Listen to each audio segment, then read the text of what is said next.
So Dylan Joyce back on. Blocked! In the end, it blocks the punt and falls on it for a touchdown! Isaiah Jones on the recovery.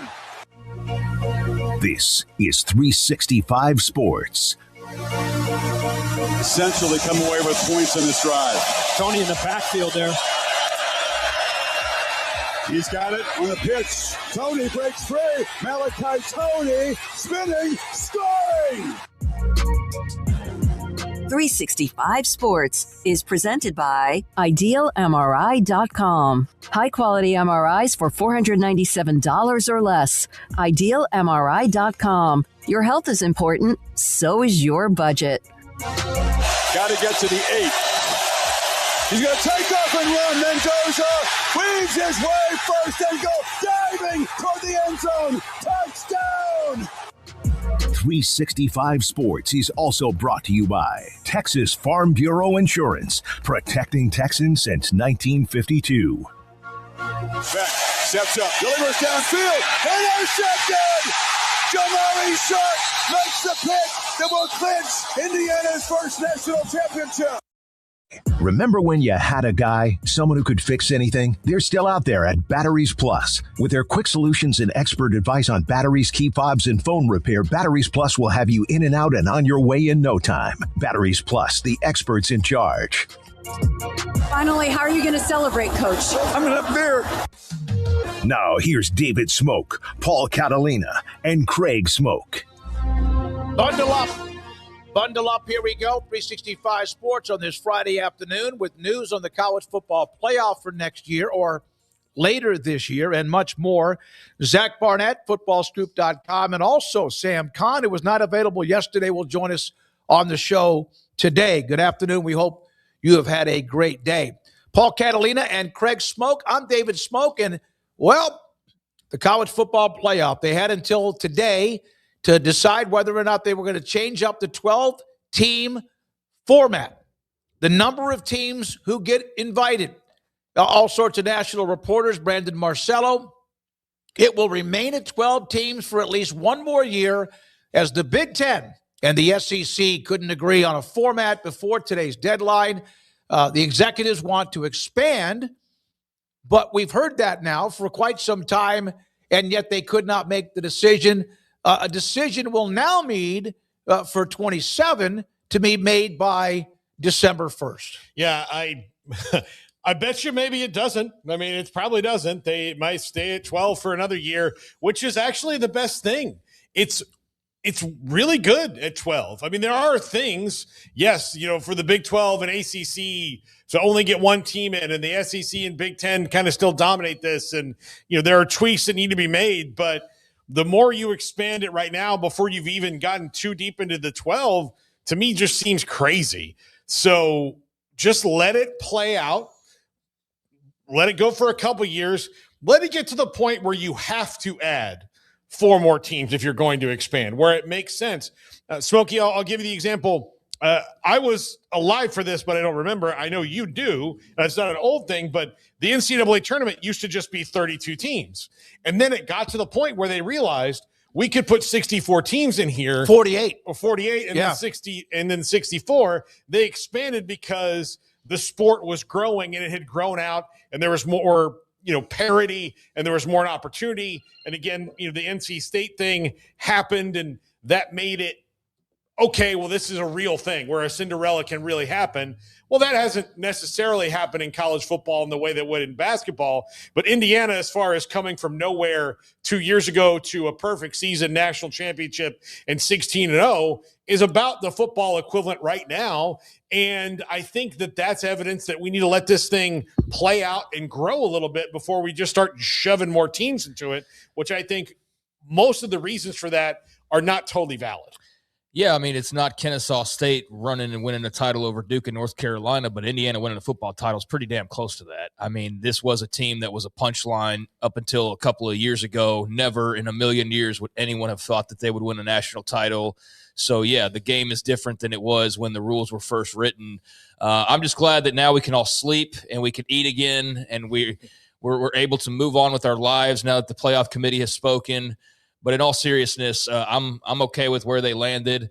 I know there's already some pushback on exactly where they landed as far as the seeds, and if you were to apply those to last year's rankings, how that would have worked. Duke would have been in the tournament automatically. Miami would have probably been screwed out of a spot. Notre Dame would have been in the tournament.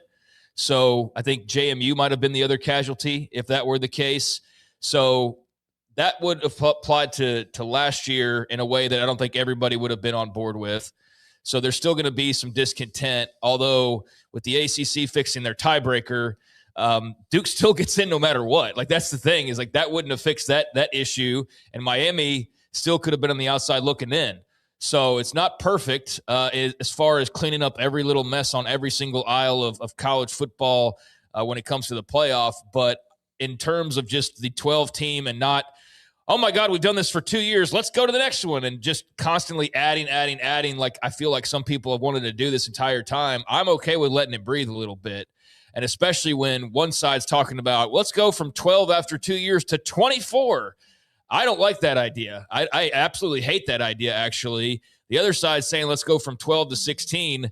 I can stomach that a little bit more, but it's clear they're not on the same page, and the Big Ten and the SEC need to figure some things out, and we don't need to rush into a decision for the sake of rushing to a decision when we're at a perfectly fine spot for the time being while you guys figure out exactly how you want to do this thing moving forward, because you will be the ones that decide it. We just don't need to go with your first idea simply because you had an idea. I think the Big Tens could use some tweaking. I think the back and forth can maybe result in a better a cooperation of an idea that works for all parties. So yeah, I'm content with 12 for another year and not having just tried to cram in a new format for the sake of appeasing people. So I'm happy with this.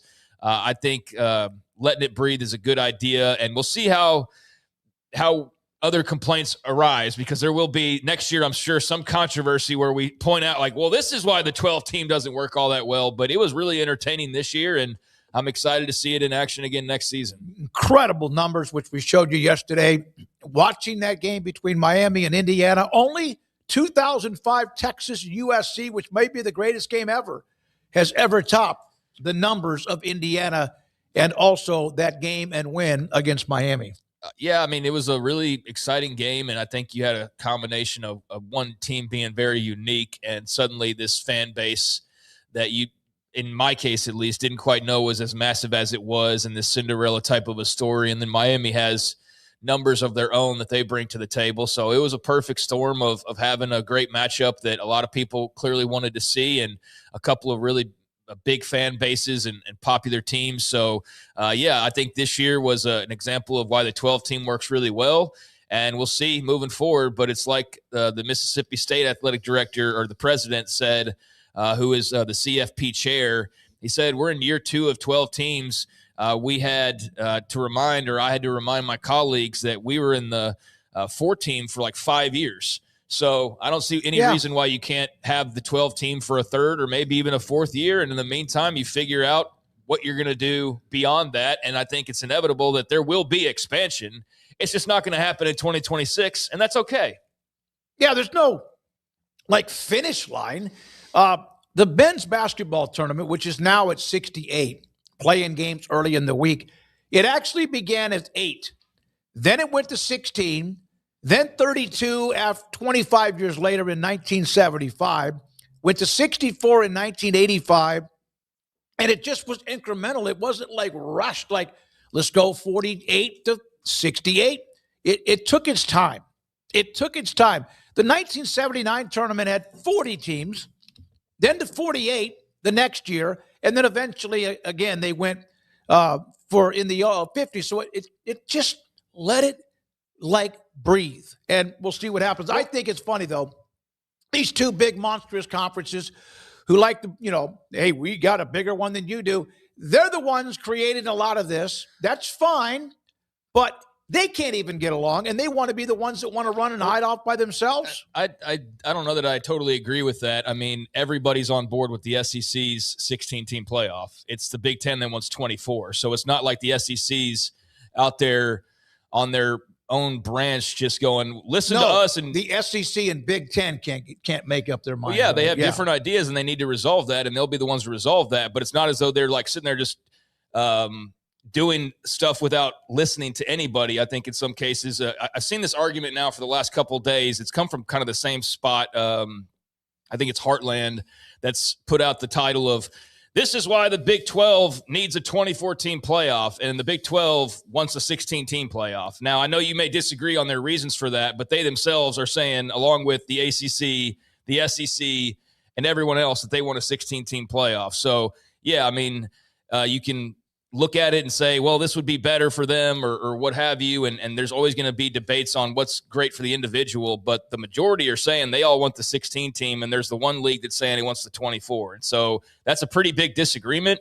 So rather than try to cram in a patchwork solution to appease everybody where we go, let's go to 20 then. We'll just meet in the middle. Like rather than do something stupid like that, yeah, just continue to negotiate, continue to throw ideas out there. And maybe you get the Big Ten to finally realize, like, hey, you boys have won 3 in a row and you just had the most improbable national title of all time. Hell, Iowa could be the next to win this thing. You don't really need 24. Like, you maybe, but then again, if they go win 4 and 5 in a row, then you may have no choice but to listen to them as far as 24 goes. They end up with 7 or 8 elite, like the SEC seems to think they have, and sometimes they have. This, of course, the 12, no matter what, Notre Dame, no matter the numbers, are going to get their freebie if they're in the top 12. Well, that's still in play. But when it comes to the SEC and Big Ten, just seeing what Tony Petitti, and look, the Big Ten leadership post Jim Delaney in general, what they've done is they have charted a path that has nothing to do with anybody else at all. And so they don't work in cooperation. Their whole thing isn't cooperation. It is, we're going to go do what we are going to do, and then you guys are going to have to bend to us. Or we'll trick you into helping us out doing what we want to do, like they did with the Alliance. And then one of those conferences they swallowed up and sent the remnants other places. So that's how they operate. So when they're sticking by 24, or at least their commissioner is, until somebody comes down and knocks that down, which is, like you said, Craig, every other conference agrees with Greg Sankey on 5+11. That's what they all want right now, until the memorandum of understanding is understood that maybe all the other conferences should get a vote in this too, and it shouldn't just be the 2 conferences negotiating it. We're probably going to be at a stalemate because the Big Ten does not operate in a spirit of cooperation. Well, and I can't believe I'm saying this about the SEC, but they're way better at it than the Big Ten is. Yeah, I mean, I don't know about choosing sides and all that, but I do agree with the SEC in this case on this particular one. The Big Ten is showing that it's willing to cooperate, but they also have the caveat of, yeah, okay, fine, we'll go with 16, but we want a guarantee of 24 later on. So they're not budging from that for right now, and they really, in the position they're in, don't need to. So in the meantime, it'll stay at 16 and or stay at 12, and then they will continue to hash this out, and maybe this time next year we're talking about some agreement they've come to. But yeah, for right now and moving forward and into next year, when we talk about the playoff, it is a 12-team playoff once again, and I'm okay with that. Like I said a few minutes ago, I'm good with that. I think the tweaks to the tiebreakers is just another evolution of trying to take care of the kinks, the bugs from maybe a year ago. It's never going to probably be perfect because, again, Duke would have been in last year. Miami probably doesn't get in under these other rules.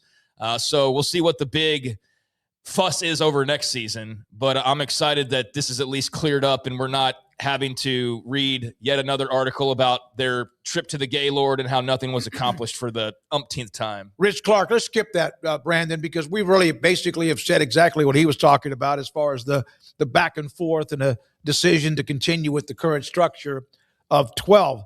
Duke and Darian Mensah. By the way, Sam Kahn, who was going to be on with us at 4, is going to be 5 today.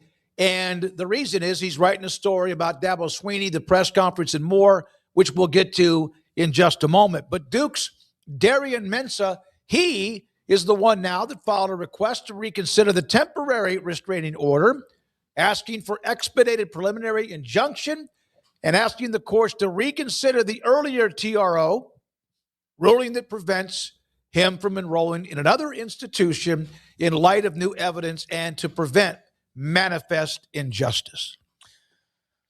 I don't have a law degree, so I don't know what the hell half that means. In other words, he words. wants the temporary restraining order injunction, the hearing on that to be moved up, because if it is too late, he is in a position where he cannot enroll with another college because of timelines for the next semester. Yes, and the other college, strangely enough, their last day to enroll is when, Smokey? At the University of Miami, they have to enroll for this semester. Do you know what it is? No, February 1st. No, it's today. Oh, that's when they wanted it moved up to. It did get moved up. It got moved up to the 29th. So he's got it moved up a couple of days, but he wanted it moved up to today so they could grant a TRO so he could officially enroll at Miami. Okay. Now, if he gets into Miami, or if that gets granted, there's going to have to be some admission gymnastics to do that, or he just won't get to participate in spring football and they will move on. But that is why they wanted to have the hearing today, because after the hearing, Miami, which I'm sure is just holding paperwork, so to speak, or waiting to push the button on, Darian Mensah is now a student here. But that's not going to happen until January 29th now. Should have gone to an Alabama school, get those judges / donors / wife representing players / whatever the whole deal is down there in Tuscaloosa. Mm-hmm. I thank you for clarifying on what all this means. And I don't think it's the biggest deal of the world if he doesn't get to play spring football. No. So I know that's probably the feeling of like, well, he's got to be here for spring football. Will it kill them if he's not, but he still ends up being the starting quarterback for the Canes? No, I think they'll be okay. But you'd like to have him there, obviously, to be involved in all that. But, yeah, I'm interested to see where this goes, because I'm a doofus when it comes to how all this works. It needs to be explained to me on TROs and all these different judgments and delays and everything like that. So, yeah, y'all give me the Cliff's notes as we go along here on what really matters outside of just like the noise. But this does seem like a significant step in just trying to determine how this is all going to unfold. And obviously it's a really big deal because the team that just finished second in the country is in desperate need of a quarterback, and this is the guy they clearly won. So what the judge will do in this case, I'm assuming, and again, not a lawyer, I just play one on YouTube, but he will ask Darian Mensah's attorneys what irreparable harm will be done if he can't enroll right away at the University of Miami, and what irreparable harm has been done. And they will say, well, he won't be able to participate in spring football. And then Duke's attorneys will say, we would like to present you the case of Tulane quarterback Jake Retzloff, who didn't get into spring football, and he showed up in August, and he was their starting quarterback. Didn't Bear Bachmeier do the same thing? Yeah, so like they can just go on and on and on about quarterbacks who didn't play in spring football, or quarterbacks who transferred to a school, were injured during spring football, and won the starting job later. So if spring football is the only thing they have, that's not, I think in many people's opinion, irreparable harm to his career, because it's not been irreparable harm to anybody's career to miss spring football. Matt Zenitz saying that Miami junior running back Mark Fletcher, who had himself a heater in the college football playoffs, appears as if he's going to end up going back to Miami. Mark Fletcher, he's a banger, and really, really was good. Had the big long run against A&M that flipped this field in that first-round game in College Station. Planned on staying in school, and that seems to be the plan even after his 3 college football playoff performances. Yeah, he's a really great player, and that would be a big deal for Miami to get him back, especially if you can put him together with Mensah and whoever else ends up returning. So, yeah, I think that that's a good get. It's getting a 5-star basically in your recruiting class, but one that already knows the lay of the land, that is proven and everything. So this is a huge return for them. And I just hate that last Monday, the last we saw of him was him trying to punch a guy on Indiana's team. And I know that there were details and rumors about the guy apparently said something about his dead father, or at least that's what the accusation was. And if so, then I completely understand him firing off. But in the moment, it was just really odd. I'm sitting there watching the post game, and Scott Van Pelt just like out of nowhere, really. He's like doing the highlights of the game. Also, we got to show you this. And it's just this random, like Mark Fletcher's punching this guy out of nowhere. And I'm like, okay, that's really odd. But yeah, that was an ugly end to the season for him, but he's a great player. And certainly I feel like he's at least somewhat justified if that was exactly what happened. And I think it's a great pickup or return, I should say, for Miami if this is how it works out. Well, it's not a great running back draft after Jeremiah Love. I mean, it's kind of everything. The draft is subjective, but it's not like last year where it's packed with guys who are, you don't have a Cam Scatterby in the 4th round this year, more than likely. I mean, that's just how it's stacking up. So I was kind of waiting to see if he would maybe go into the draft because it's an opportunity. He could probably be the 2nd or 3rd running back taken if he went in this year because he's very good and he's a very good NFL type back in that he can jump, make like one jump cut and go and get upfield really fast. He's a really powerful runner and a good player. I hate that the last thing we saw again of him, throwing punches, but hey, in one regard, Miami's back. So that's old school U stuff right there. So good for Mark Fletcher for coming back if that's all how it goes.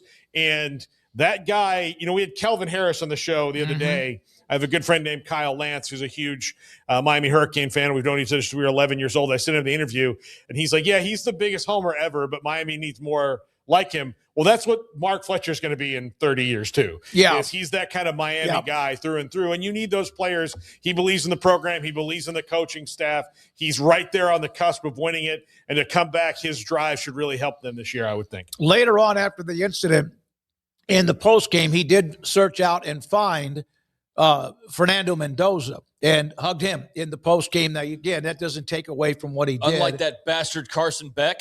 Yeah. No, I'm just kidding. I said yesterday, I feel like Carson Beck is what I think I found out is I'm just not online enough to hate Carson Beck the way some people hate Carson Beck. What I mean by that is I haven't caught all of his Instagrams and his, I guess, TikToks and whatever else has really rubbed people the wrong way. And I know there's been all sorts of stuff, scuttlebutt about him. I just haven't been in that universe to really pay too much attention. So I basically just see Carson Beck on my TV every Saturday, and I go, yeah, I don't really know why he's so hated. And then you kind of read, and you're like, all right, well, maybe he's not the greatest boyfriend, or you were just a fan of the Twins, or whatever the case may be. But yeah, he caught a lot of heat. I felt like more so than maybe anybody other than Pavia, and Pavia definitely asked for it a lot more than I feel like Carson Beck did. But yeah, I just found it kind of funny and odd that Carson Beck was so divisive. But Mark Fletcher certainly, a guy who I think is a great get for Miami. And I'm rambling here because I'm thinking about the whole post game handshake. So good for him to go and shake hands in the post game. No, he did. Unlike Carson Beck, who maybe it was poor sportsmanship, according to those who already dislike him, or maybe it was just heartbreak in that moment. I don't know, but either way, good on Mark Fletcher for at least shaking Mendoza's hand. We have not talked much over the years about Jaden Rashada, Sacramento State quarterback. He, of course, has had a strange journey. What?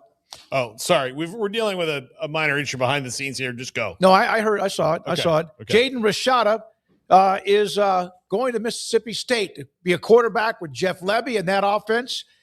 He has had quite the journey. He has been where he started in Florida, right?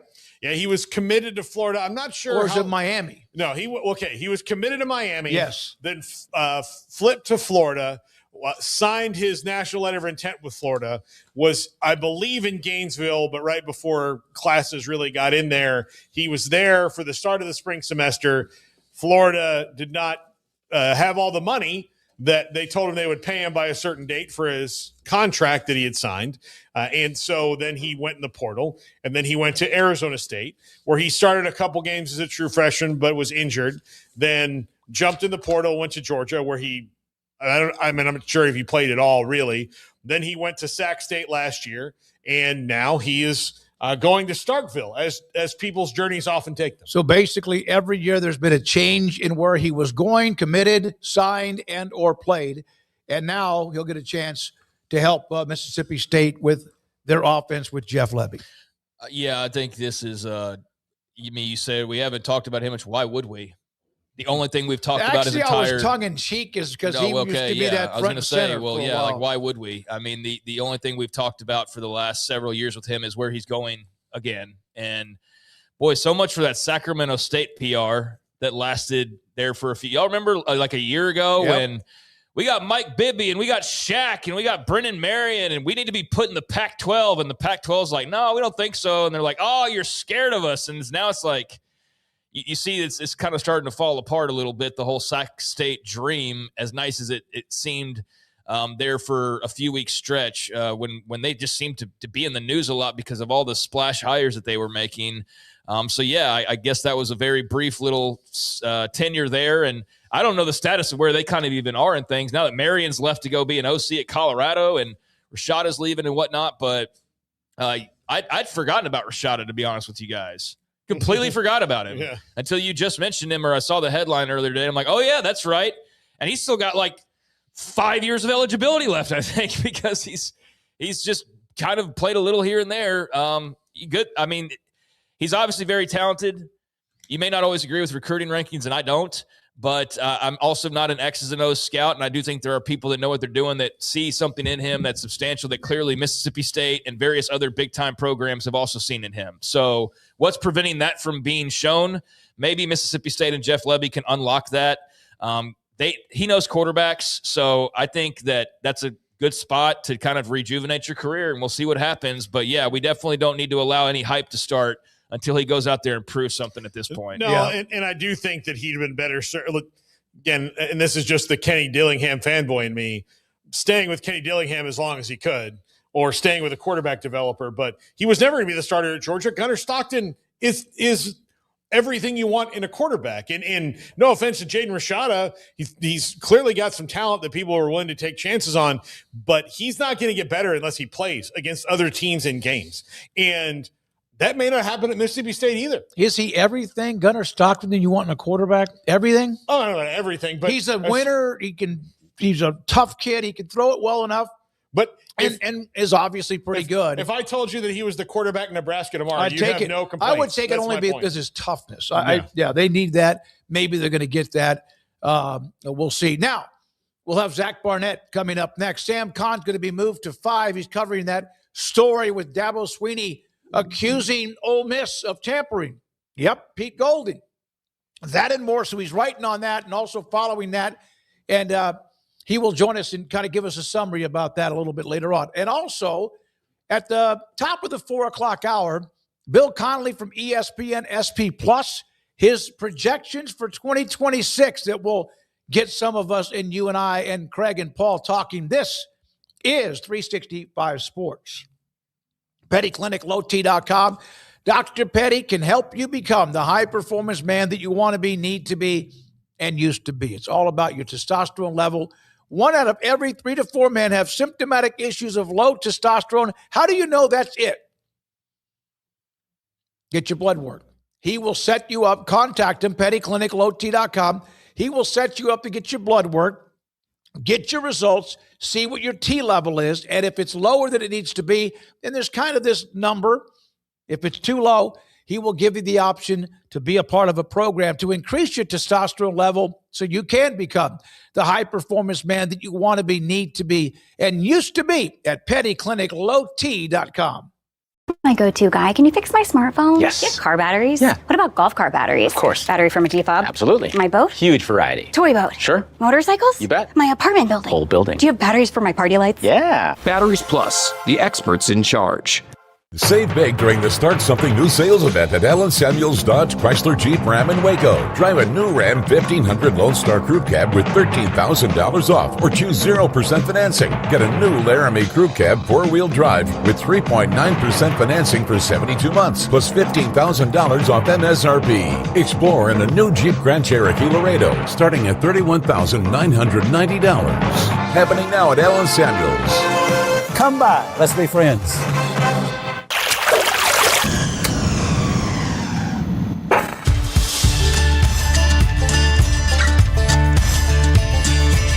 Bold are the adventurous. Determined are the leaders. Faithful are the healers. At Baylor, you'll find your calling, your people, and your purpose. Dare to be you, indeed.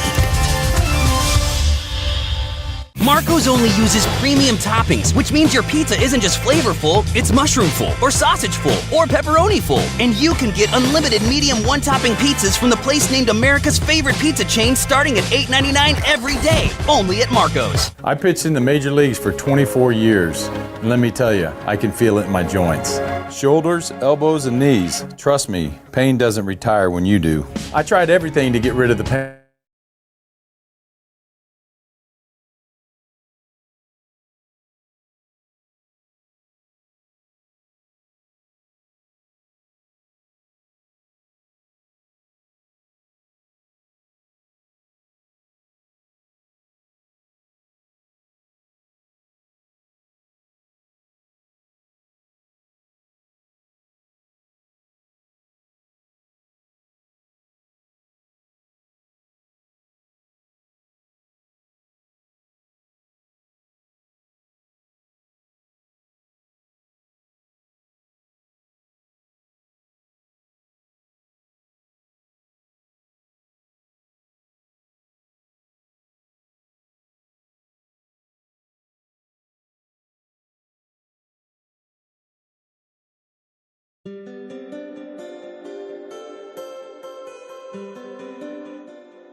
This is 365 Sports. The 3 o'clock hour is sponsored by Waco Custom Marketplace. Meats, sweets, Texas treats, and a cut above the rest. 425 Lake Air Drive, Waco. 365 Sports in this 3 o'clock hour. Zach Barnett, footballscoop.com, has been with us throughout the season and other parts of the, if there ever is an off season, and he joins us on 365 Sports. Zach, we see this story going on between Dabo Swinney and Ole Miss and Pete Golding and much more. What are you hearing? What are you seeing? And what are you thinking? I'm not, to be honest, I'm following along with this in real time like everyone else does, so I don't have any inside information. It is funny to see Austin Thomas apparently just pass the buck immediately to his head coach with Dabo saying, hey, I'm going to turn you guys in today if you don't stop. And Austin Thomas is like, whoa, this is a Pete Golding thing. Not terribly surprising to hear that, obviously secondhand. It's interesting because for years and years and years and years, since this system has started, you've heard coaches complain about other people, and then the obvious follow-up is, okay, well, why don't you turn them in? And then they don't, and the reason why is because that they do the same thing, or they at least want the ability to do the same thing.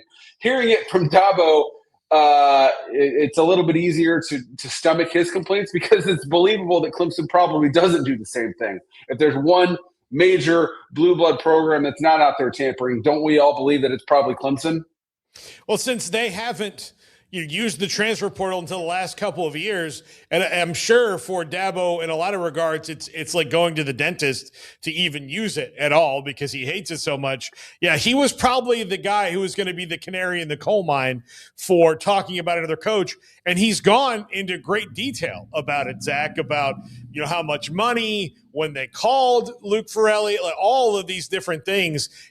He's often brought up Austin Thomas, the GM's name. He has gone all out. He is absolutely 1957 in front of Congress naming names. And then the other detail that I love about this, which makes it believable, honestly, because it's so-called football 2026, is that his agent, the player's agent, offered to turn over text messages, but basically applied $1 million price tag to those text messages because they said, yeah, I'll turn everything over if you add another year to my guy's contract at $1 million guarantee. And Clemson was like, we're good. Crazy stuff. Well, I mean, good on Dabo for at least pulling the lid back, because, I mean, so many guys talk a big game and then they're like, well, we're not going to say anything about who we're talking about. So, yeah, it's very interesting. Zach, how do you feel about the way things ended on Monday night for this long season and all of the stories and the ups and downs? And at the end, it's Indiana emerging as first-time national champions. Your thoughts on just the story of the Hoosiers and the 2025 college football season? The right team won. I mean, they were the number one seed, and I find it interesting that we're now 2 years into this, and the teams that have played for the championship are the 10th seed, the 8th seed, the 7th seed, and then the 1 seed. You'd think that the 1 seed wouldn't be the outlier, but they are. Excuse me. But, I mean, this has been Indiana's season, or at least Indiana's last 2 months of the season. So it was nice to see them finish this thing off. That Fernando Mendoza 4th and 5 touchdown runs, a play we're going to be watching 20 years from now.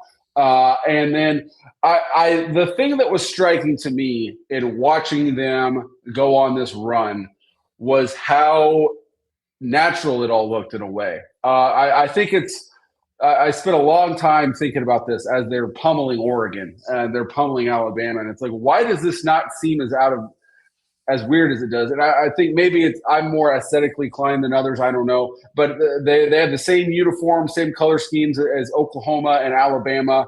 They have a classic-looking logo. So seeing that cherry red or crimson, whatever we want to call it, filling the stadiums in January didn't seem out of touch because we've seen that for so long. It wasn't like Oregon when they first splashed on the scene 25 years ago, or like a Northwestern. It just looked right. And this Indiana team, you'll see Oregon against Texas Tech playing these big games before like 5,000 fans. Indiana filled up every stadium they played in from year on out, from the Big Ten championship on out. I'm going to be very interested to see what ticket prices are like for Indiana in 2026. So I'm not going to sit here and say that they're going to be back-to-back champions. But I do. I mean, they looked like they belonged. Not only the team on the field, but the support system around them. Yeah, it's just not a fly by night. You never know because of injuries, whatever. And some players may not be who you think they are. But it seemed like Cignetti's got this thing pretty tight knit, and this just, I don't know, this format, this structure that seems to be real for as long as he wants it to be. Yeah, and I think we've seen guys very quickly. You look at Josh Hoover, and it's a guy that I was messaging with a Big 12 head coach early last month when the bullets were flying in the portal, and I was asking, are you guys going to be interested in Josh Hoover? And it was like, yeah, no, I'm not that impressed. And now he goes to Indiana, and it seems like everybody views him in a different light, because it's like, well, Fernando Mendoza was just kind of a guy, and now he's going to be the number one pick in the draft. And it's instantly like, well, if Cignetti likes him, then what are we missing? What does he know that we don't know? So I'm going to be interested to see how that carries forward. You had a lot of guys that played for Aiden Fisher, the guy that was with Cignetti at James Madison. He's going to go. You can't replicate that level of experience in the system, that level of corporate knowledge. I do think it's interesting and perhaps underrated that both of his coordinators are staying, and Indiana's paid up to keep those guys. He's lost his strength coach. He was in Knoxville by Tuesday morning, but the coordinators are staying there. So the fight to stay on top, I think, for Cignetti is going to be in some ways more difficult than the fight to get on top. Zach, his portal, I mean, other than the JMU guys who he knew backwards and forwards because they were his guys, but his portal strategy is the one that I think everybody should. Like, don't tell me about their high school ranking. Don't tell me about anything else. If we're taking you in the portal, what have you done in college football to make me want you on my team? That's basically it, right? Yeah, and I think it leads to another conversation of how do we evaluate players moving forward. And I think it's a really difficult one because, we all have a lot of respect for the 24/7 team talent composite, and I reference it all the time. And it makes the system look silly and outdated that Indiana is the 72nd most talented team in college football. Obviously, they're not. But at the same time, it's like, so if I'm running 24/7 or on 3, one of these services, I'm thinking, how do we continue to evaluate? Like, we can't just stop evaluating these guys once they sign their NIL paper or NLI paperwork when they're 18 years old. We need to continue evaluating and ranking these guys moving forward. So now it's talking about ranking an active ranking of 10,000 players, which is, I'm sure, not easy or probably feasible. And how do you even rank guys that aren't playing at certain schools? I have no idea how you do that, but they've kind of made this whole system we've had for 20 years now kind of obsolete, because you see a lot of schools, their portal philosophy kind of starts with, all right, well, who's not playing at Ohio State and Georgia? Let's go get those guys, offer them more money, offer them more playing time. But Cignetti's done the opposite, and he's proven smart for that.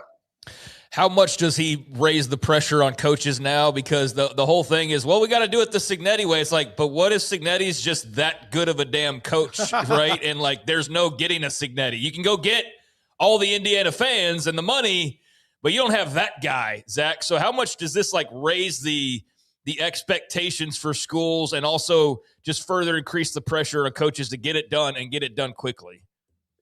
Well, if I'm one of those coaches, the response is that, to steal a Dabo line, they are not running the Kentucky Derby on a donkey. Indiana, they're not shoestring budgeting this thing. Like they increased their budget going in to hire Cignetti, and then every time they've hit a new level up, they've also increased their level of commitment to football. And now these coaches are quite well paid. From Cignetti's comments, they're not doing as well on the NIL side as you might think, and Cignetti was pretty aggressive in stumping for more money, specifically from Mark Cuban. But none of this that's happening in Indiana is happening for free. They are not. They're like in the middle. They started in the middle of the pack in spending once Cignetti got there, and that was kind of his pitch. Just get me to the middle, and I'll do the rest. So if I'm a PJ Fleck at Minnesota, and say, well, they're spending more than we are. So don't expect me to win like them if we're not spending like them. The other side of the table is, well, PJ Fleck, Kurt Cignetti's a lot better coach than you. And then the answer to that is probably, yeah. Indiana struck lightning. I don't think Indiana knew how good of a coach they hired when they hired Kurt Cignetti, and no one did. So I think there's a lot to that. But the idea that Indiana is trying to Moneyball and Oakland A's this thing, I don't think is accurate either.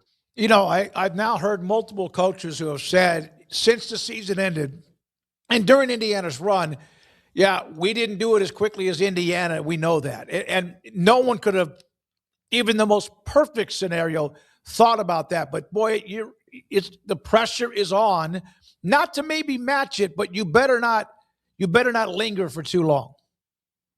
Yeah, I mean, the idea that you couldn't even peek under the hood to take the temperature of how the card's running until year 3 is long, long gone in college football. And I think Cignetti's probably the final nail in the coffin there. And I think its mileage may vary with everything. Just because Cignetti got it done in year 2 doesn't mean that you should fire your guy after year 2 if he doesn't get you to that same level. But at the same time, the idea that there's sort of patience and in these days where you can flip a roster in 2 years now it's long gone. And it makes me think, as we look forward to 2026, like, what do you think about Oklahoma State in the Big 12?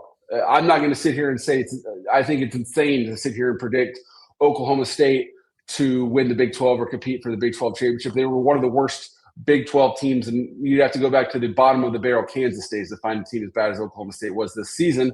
But at the same time, I think 6-6 for an Oklahoma State team in 2026 would probably be a disappointing season. So it's so topsy-turvy, which makes it so fascinating to follow. It is going to be interesting, Zach, and you have a lot of tremendous insight at Football Scoop, you and your staff, onto the makeup of personnel departments. And, Indiana may not do it exactly like Stanford does it, exactly like Miami does it, exactly like anybody else. But there are – how many teams would you say right now in the wake of this, though, are scrambling to create personnel departments that are more like the teams that we saw in the playoff, Indiana, Miami, not Notre Dame, but their personnel department's pretty dang good right now. And all those schools that are kind of ahead of the curve when it comes to acquisition and evaluation. That's a good question, because I did a lot of digging into that over the summer to kind of uncover some of these salaries, and I suspect I'll devote a lot of time that this offseason to requesting documents for how much these guys are making. And I would say, at least at your major schools, that there's not a lot of schools out there mom and popping it these days, at least compared to what was happening many years ago. Certainly some schools are spending more than others, but I think across the board you're seeing your star GMs making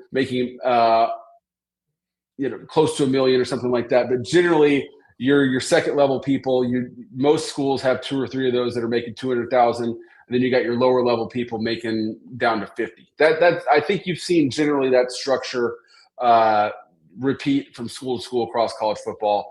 So obviously some schools are better than others, but at the end of the day, it boils down to the talent of the people in the building.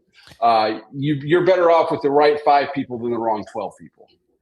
Zach, really interesting coordinator hire out in Los Angeles. Lincoln Riley turning to Gary Patterson, who was in just kind of in-between mode after stepping away from TCU, getting fired. However, I forget how that all worked out in the end, but you get it. He's been around doing a little TV stuff here and there, and now he's going to be heading to Hollywood to try and get the defense going like Lynn had it going for the Trojans. So your thoughts on this matchup and kind of how you all think this works? I think it's a great hire. Having been a low-level staffer at the National Football Foundation many, many years ago, back when my career first started, I know they were probably wincing at the idea of a guy going into the Hall of Fame actively coaching. They tried to limit that and wait till guys were done before they inducted him in the Hall of Fame. But Gary Patterson probably does not care one bit. The guy's a ball coach. He's going to go coach ball, and he's been out, frankly, longer than I thought he'd be on a full-time basis when TCU let him go in 2021. I think it's a great hire for USC, and I'm going to be interested to see what impact he has on how USC practices. That's going to be something because Lincoln, probably not as much as he was back in the day, but probably tried to protect his offense too much. That probably ended up hurting his defenses. So I think Gary, in a day and age where he doesn't have to go out and recruit, and he can be more of an NFL style guy that's just in his office grinding tape, watching film, I think is a great situation for him. And I think USC needs what he's going to bring. I think it's I don't have any reservations about this hire. Not to say they're going to go win the Big Ten or anything like that, but I think I don't think Lincoln Riley could have done better than Gary Patterson. Zach, what else is out there? I know. What else is out there that needs to be buttoned up when it comes to coaches, staff? I mean, there's always going to be a little bit of change, and eventually, semesters just started. But anything in particular you have your radar on? Not at the moment. It's funny because you get through. Doug on our staff does a great job of tracking. I think we're over 50 coordinator changes on offense and defense at the FBS level, and there's still a slow burn of changes that are going to happen through. You would think everything was just about done, but there's still going to be a continuous turn of guys into March of staff still continue to be filled out. Zach Barnett with his footballscoop.com on 365 Sports. On your site, you have that the Steelers might be interested in Mario Cristobal. I doubt he gets that job or would maybe even entertain it all the way, just seeing how he's going. But, of all the criticisms of Mario Cristobal, I actually think he'd be a pretty solid NFL coach. I think, to me, that reads as Mario's agent saying, hey, I know you don't want to leave Miami. You've worked very, very hard to get your program to this place, and you want to continue. You're not going to cash your chips in now. Just take the meeting. There's no downside to just letting your name get out there. Go sit for an interview. You'll gain some experience. Let me work on your behalf on the other end, and we'll get you in a stronger position But I'd be very surprised if either one of those sides actually pulled the trigger on this hire. Zach, we can all sleep now because the College Football Playoff Committee has decided what they're going to do next year. We are going to stay at 12. Your thoughts, does it matter? Did it matter to you? Do you have a strong feeling one way or the other? I was more of a let's sit and let this marinate a little bit longer, but how about you? Yeah, I'm pretty passionate about this to stay at 12. I hate so much the changes they're making of Notre Dame getting an automatic bid if they're in the top 12 and the guarantees for the Power 4, but I'll take it over 16. Certainly take it over 24. I hate that it's so much in college football when the casuals start talking about it around this time of year. The conversation always turns to stuff that's happening off the field. What are we doing about the portal? What are we doing about the playoff? Let's just get our ducks in a row off the field so we can actually talk about the games on the field. I think it's a bad look for this sport. I think it'd be a bad look for the sport to change formats 4 times in 4 years, going from the 4-team in 23 to potentially 16 or 24 and 26 would have looked really bad. I thought this year, I think we all are in general agreement that the playoff was a really good event this season. The timing was unfortunate, but that's a separate conversation. But I think 12 worked really well in this format without the tricked up bracket they used last season. Notre Dame and Texas were teams that I think could have been been in Miami's shoes and gone on Miami type runs had they made it, but they didn't deserve to make it. They were left out, and that's their own fault. And I think 12 does a great job of keeping teams included, keeping everyone from coast to coast included and invested to the end of the season, while at the same time still not diluting and watering down the regular season. Notre Dame started the season 0-2, and they were buried. I think that's great. It preserves the regular season. I do not want to see us go to 16 or 24 ever. Zach, I know that the Morgan Scalley hire and moving up the head coach, it's been a while, Whittingham at Michigan. What were your overall thoughts on him, Morgan Scalley, and this opportunity at Utah? I met Morgan Scalley very briefly years ago and was impressed. Obviously, everyone at Utah thinks very highly of him. And he nearly self-immolated his career with what happened around COVID. I'm not going to get into all that. But to get back to where he is now and eventually become the head coach speaks a lot to the respect he has in that program. Because obviously Utah took time to evaluate their Kyle Whittingham future and decided he was still the best guy to lead the program, warts and all. And now it seems like they've they said goodbye to Kyle Whittingham because they were afraid of losing Morgan Scalley. You can only be a head coach and waiting so long before you decide to just take over somewhere else. So I think it's probably certainly a bummer for Utah for Kyle Whittingham to go land a job immediately, not because they're rooting against him or anything like that, but Morgan Scalley's not going to have the staff they probably assumed he was going to have. Mm-hmm. So that's a bummer on their regard. But I think this guy must be a heck of a coach for Utah to stand by him through what he put them through a few years ago. Thank you. Good to see you, buddy. Enjoy the rest of the day and weekend. Nice to have you on the show, Stay Zach. warm. Yeah, stay warm. Yeah, he's only, 90 minutes north of us. Is that right? That's right. You know what, Smokey, if we lose power this weekend, I'm driving to bunk with you. Is that okay? That'd be great. In 21, when a lot of people lost their power, including Craig, I had power from the beginning, and he came over and stayed for a while, and I had a fire going. I had the heater on and had a bunch of hot food. I'll be here for you if you need it. Sounds good. Thanks. All right. There we go. Zach Barnett. Great stuff. Thank him, as always, for his segment with us on a lot of things football.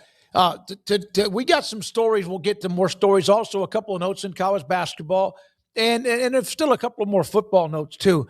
But this Dabo Swinney, Chad Morris, and the AD at Clemson press conference about Ole Miss and Pete Golding. And it sounds like to me that Austin Thomas, did he throw Pete Golding under the bus? Well, I mean, according to Dabo Swinney, he did. He said he's going to do what he's going to do. That was his direct quote. He is accusing Ole Miss of blatant tampering, and even has some of the receipts. We just had Frank Selfo on, remember, yesterday about, well, why don't you show things? Well, it sounds like Dabo's doing that today. Yes. I haven't seen it. The whole rant is 8 minutes and 25 seconds long. I'm not sure if we have time to go through that and find the relevant parts. But Garrett is telling you right now, hell no. No. I don't know if we want to play 8 minutes and 25 seconds of Dabo, but look, this is potentially historic because this is the first time in the 4 years of the transfer portal being this wide open that a coach has come out and directly named another coach. I mean, I wouldn't mind doing Mystery Science Theater and watching it and just commenting over it. I don't know if that's possible or not, but I do. Whatever we're going to do. I mean, y'all figure that out. But I do think it's interesting that at least you've got some people on the record that are talking and not just saying, oh, well, there's this person over there, just trust me, who's tampering, and just trust me, and they're doing this and that, just trust me, and this and that other and whatever, and all these things that we've heard over the years. And every coach, every time you go like, all right, well, who is it? And what did they pay? And what did they offer? And they never want to talk about it. And so this is the first time that, we've really seen somebody talk about it and be as open about it and name names and point the finger. And I'm all for it.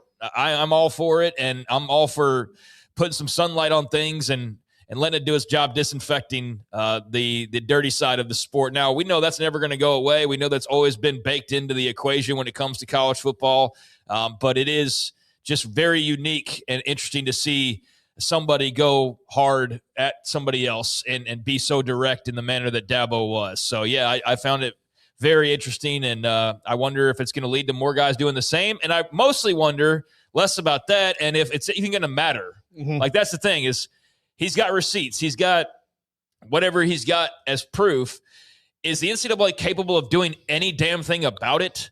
Or are they just going to go, well, thanks for the files, and we'll get back to you in 2 years, and by the time we hope that you forgot about this, you do come back around. Maybe you ask us where we are. We'll hopefully be further down the path. But, I don't trust them to actually litigate or do anything about it.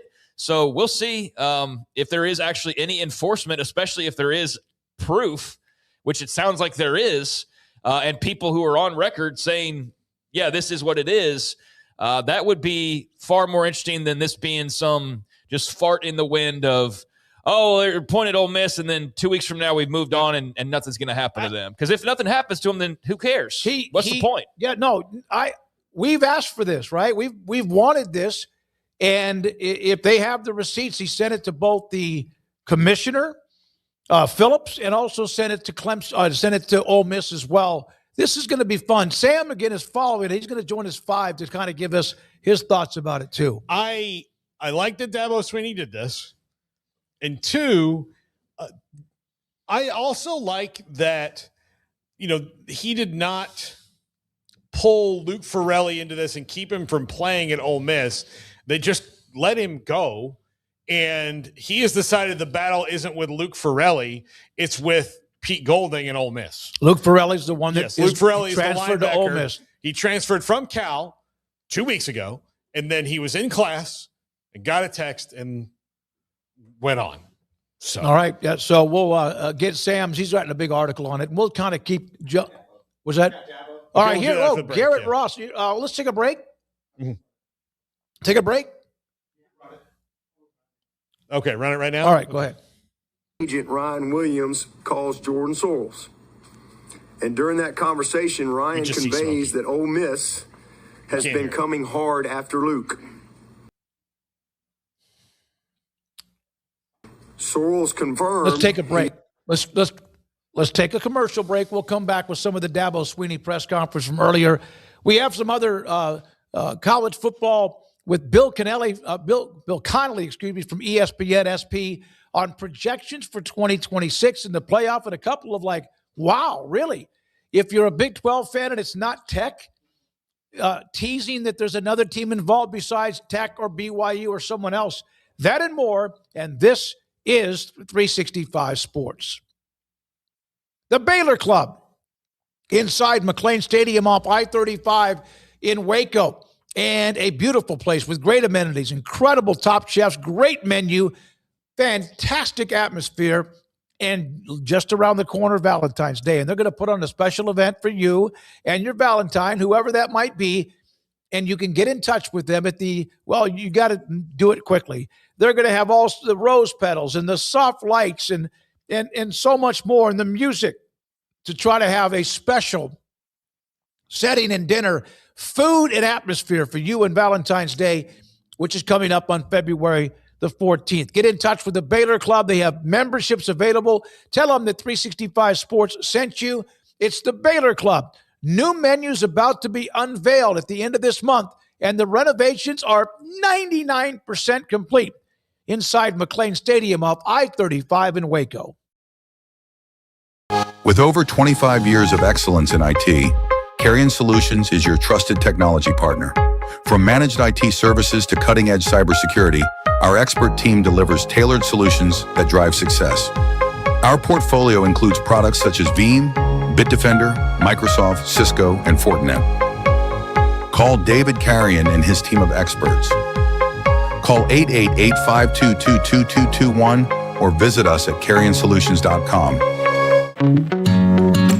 Established in 2007 and independently owned, Alliance Bank Central Texas is committed to helping families and businesses meet their financial goals. From their tellers to their board of directors, they know the importance of superior service and competitive products. Customers have confidence knowing that their financial needs are in good hands. It's your bank, Alliance Bank Central Texas, with 2 Waco locations, 4721 Bosque Boulevard and 191 Archway Drive on Highway 84, and at alliancebanktexas.com. Member FDIC and equal housing lender. It's time to compete against yourself, finding too many excuses not to work out combined with bad eating habits, and Waco Regional Tennis and Fitness can help reach inside your competitive soul. Discipline, getting results you've only dreamed about, personal training, group exercise classes, and even a tanning bed, world-class tennis facility, and pickleball courts and lessons available. Waco Regional Tennis and Fitness, spacious, clean workout rooms, free weights, state-of-the-art technology, weight training equipment, and no intimidation. It's time for you to react today, not tomorrow, at Waco Regional Tennis and Fitness on Lakeshore Drive in Waco.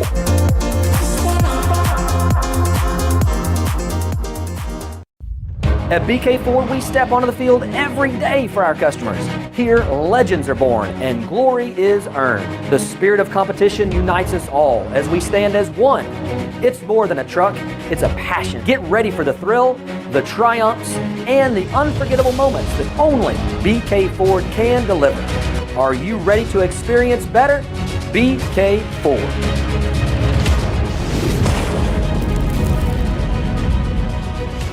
Hello, I'm Camille Johnson with Camille Johnson Realtors. We specialize in selling residential real estate agent all across our community, and we love serving all types of families. We have been in business at Camille Johnson Realtors for almost 9 years, and I have been a residential real estate agent for almost 40 years. And we love our partnership with 365. So thank you for partnering with me, and thank you so much to all of my clients who have made our company a success.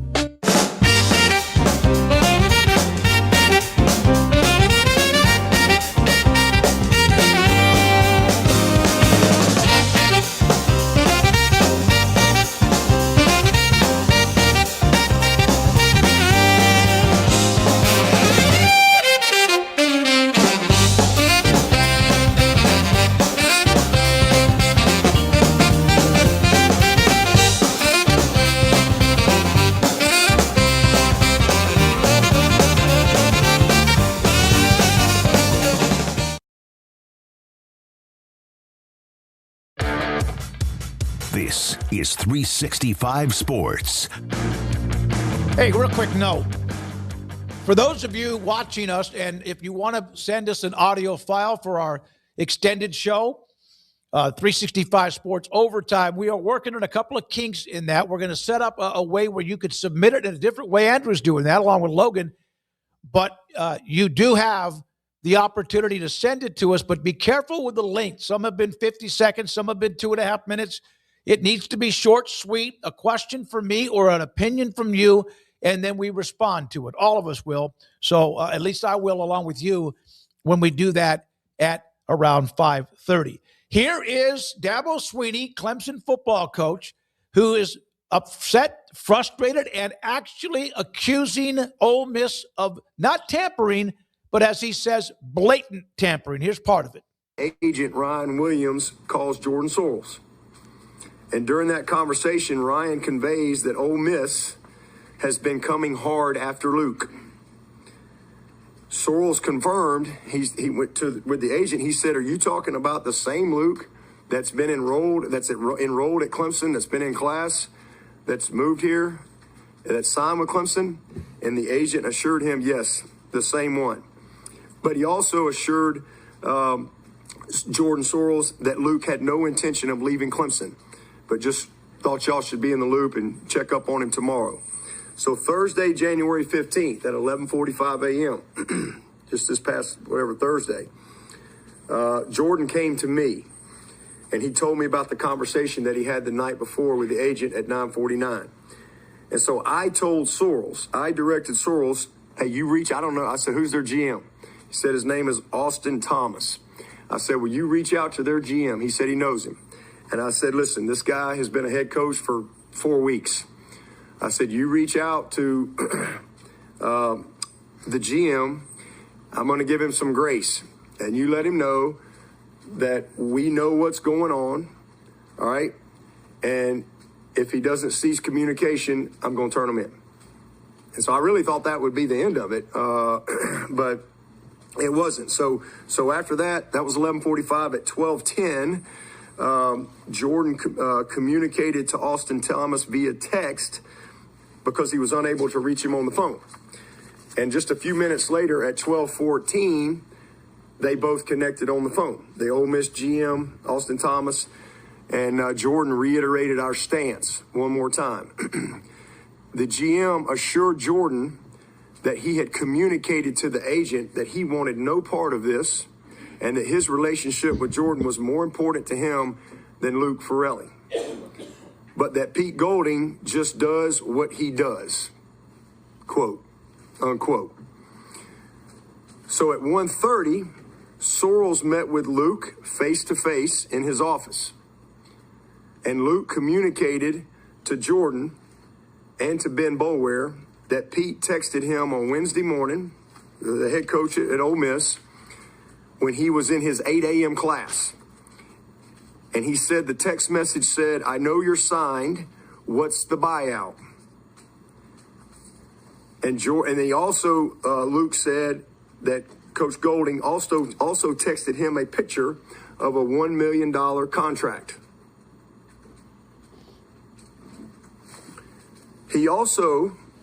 Luke also mentioned to Jordan and to Ben that Coach Golding had Trinidad Chambliss call him from his phone, and that Coach Golding was there continuing to talk on his phone to push him to re-enter the transfer portal. He also said that Jackson Dart had reached out and called him. But Luke again assured Jordan that he had no intention of leaving. And Jordan kept me in the loop and told me the same thing. So we had a staff meeting on Friday morning, January the 16th, the last day of the portal. At 11:20, Luke called Ben Boulware and told him that Mississippi had reached out again, even though I had kind of let them know the day before, had reached out again, and they had not only reached out, but they had upped and doubled their offer. But Luke told Ben, hey, we're good. And so Ben told Luke to come to the office and see Sorrells and Coach Swinney and let them know, hey, everything is okay. So when that was over, Ben then texted Jordan Sorrells, and he let him know that Ole Miss had raised its offer to 2 years, $2 million. And again, that he had told Luke to come over and see us and let us know that everything is good. So at 11:57, so 11:20, Luke called Ben. 11:22, he texted Jordan this. At 11:57, Sorrells spoke with the agent Ryan Williams about the situation once again. The agent confirmed that head coach Pete Golding had continued to communicate with Luke and had raised the offer once again. Jordan asked to have Luke to give us the text messages that he had received from Coach Golding, but the agent was hesitant to do that because he didn't want to burn any bridges with Ole Miss, as you never know what will happen down the road. However, the agent communicated that if we were to add a second year at $1 million to the already agreed upon deal with Luke, then they would gladly give us whatever we need in order to turn Ole Miss in. Okay, that's a big chunk full right there, including the end about the possibility, if that's true, about the money if you send or we take care of the information and evidence. This is going to be interesting. Now, Dabo Swinney, we can sit there and say whatever we want about the transfer portal, his philosophy or whatever. It's irrelevant. This is irrelevant when it comes to today. This is, and you wonder what Pete Golding and Ole Miss and what are they doing as a response, if anything? Well, I mean, I was kind of thinking we would comment on that as it was going, but there really wasn't a place to. No, there wasn't really a place to throw a zinger in there on anything. Dabo was just laying out stone cold, hard facts, dates, and names and everything else, and it can get a little confusing on who's who in this whole ordeal. But he did exactly what many have been wanting coaches to do for a while now. Those who have had players tampered with, and those of us who have known that the blatant tampering is going on at all times. The portal deadlines mean nothing. The bans on communication mean nothing. No one's scared of the repercussions. Nobody's worried about being punished. So what are Pete Golding and them thinking? They're probably thinking like, damn, did we actually step in it? Did we become the first to actually step into a situation where there might actually be some backlash to this? Because everybody else is just getting away with it blatantly and just flippantly when it comes down to it. So are we now, because he's actually putting real hard facts out there, names, dates, everything, messages, I'm sure there's got to be a little bit of concern of like, oh, damn, like this is now directly on us. And he's not alluding to anything. He's saying Pete Golding did this and their general manager did this and so on and so forth. That's all very interesting. And it seems like they've got a lot of proof, but I think Ole Miss has probably got to be a little bit jarred. Like, oh, damn, he went there. Are they scared that the NCAA is actually going to do anything about it? I don't know. I have no idea on how they react to that from that standpoint. And I think this will be a great story to follow to see if there is anything that comes of this, or if it's, again, just a fart in the wind. And if so, then what's to stop anybody from doing anything at any time, basically? Because we've all said, well, if you guys are so concerned about it, then name names and put dates out there. And then every coach is like, well, I might work for this guy in the future, so I don't want to do that. Like, well, Dabo's saying, screw it. I'm just going to put it out there. So we've now reached that point where they're putting names out there. So how does that get reacted to is going to be the $1 million, one of the $1 million questions, I think, in this whole thing. And then that agent, I mean, being an agent, I hope this guy's at least certified, unlike a lot of the other college football agents that are swimming around out there. But what a smooth move of, hey, we'll give you proof if you give us another $1 million in another year on this contract we've already agreed to. I mean, I guess that's smart business on his part, but for all of the Luke's not going anywhere, Luke's telling us he's not going anywhere, Luke's not going anywhere. Well, Luke went somewhere because now he's committed to Ole Miss. so much for all that Luke's not going anywhere stuff. Yeah, this is interesting because it's so detailed, and I'm interested to see where we go from here. They're laying it out without it getting jumbled. There's obviously, it went like 8 to 10 minutes or whatever, but they're laying it out like you would in court in a way where it's not confusing. I understood everything he said. That doesn't mean all of what he said is true. I'm not saying it's a lie because we don't know because we're watching as he speaks. There's no benefit for Dabo to lie in this either. There's no gain for him to lie. So, well, it would make him look like a complete moron if he lied about this. Yeah, exactly. Yeah. So there's no point for him to lie. The other thing is, and I was kind of curious about, okay, well, Dabo's never been a big fan of the transfer portal, and he's lost some guys to the portal, which I know those guys have likely been tampered with. So why not now? Well, those guys were within a portal window. It doesn't really matter. Like, tampering matters, but it's harder to deal with when someone has an open window, can jump in the portal 2 different times until this year, all these other times, and the tampering's going to go on. And it's going to be really hard to pin down what the tampering was or who did it or where it came from and all that.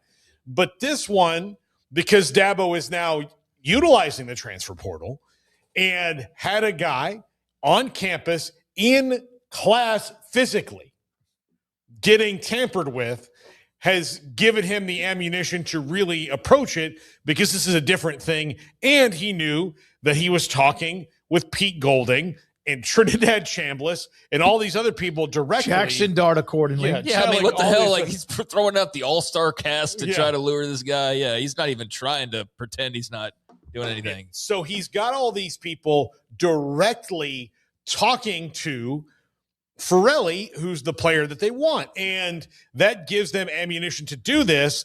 And it appears that Dabo's, I'll call it friendly warning to Pete Golding and staff, went over with Pete Golding and staff, like, okay, what's he going to do about it?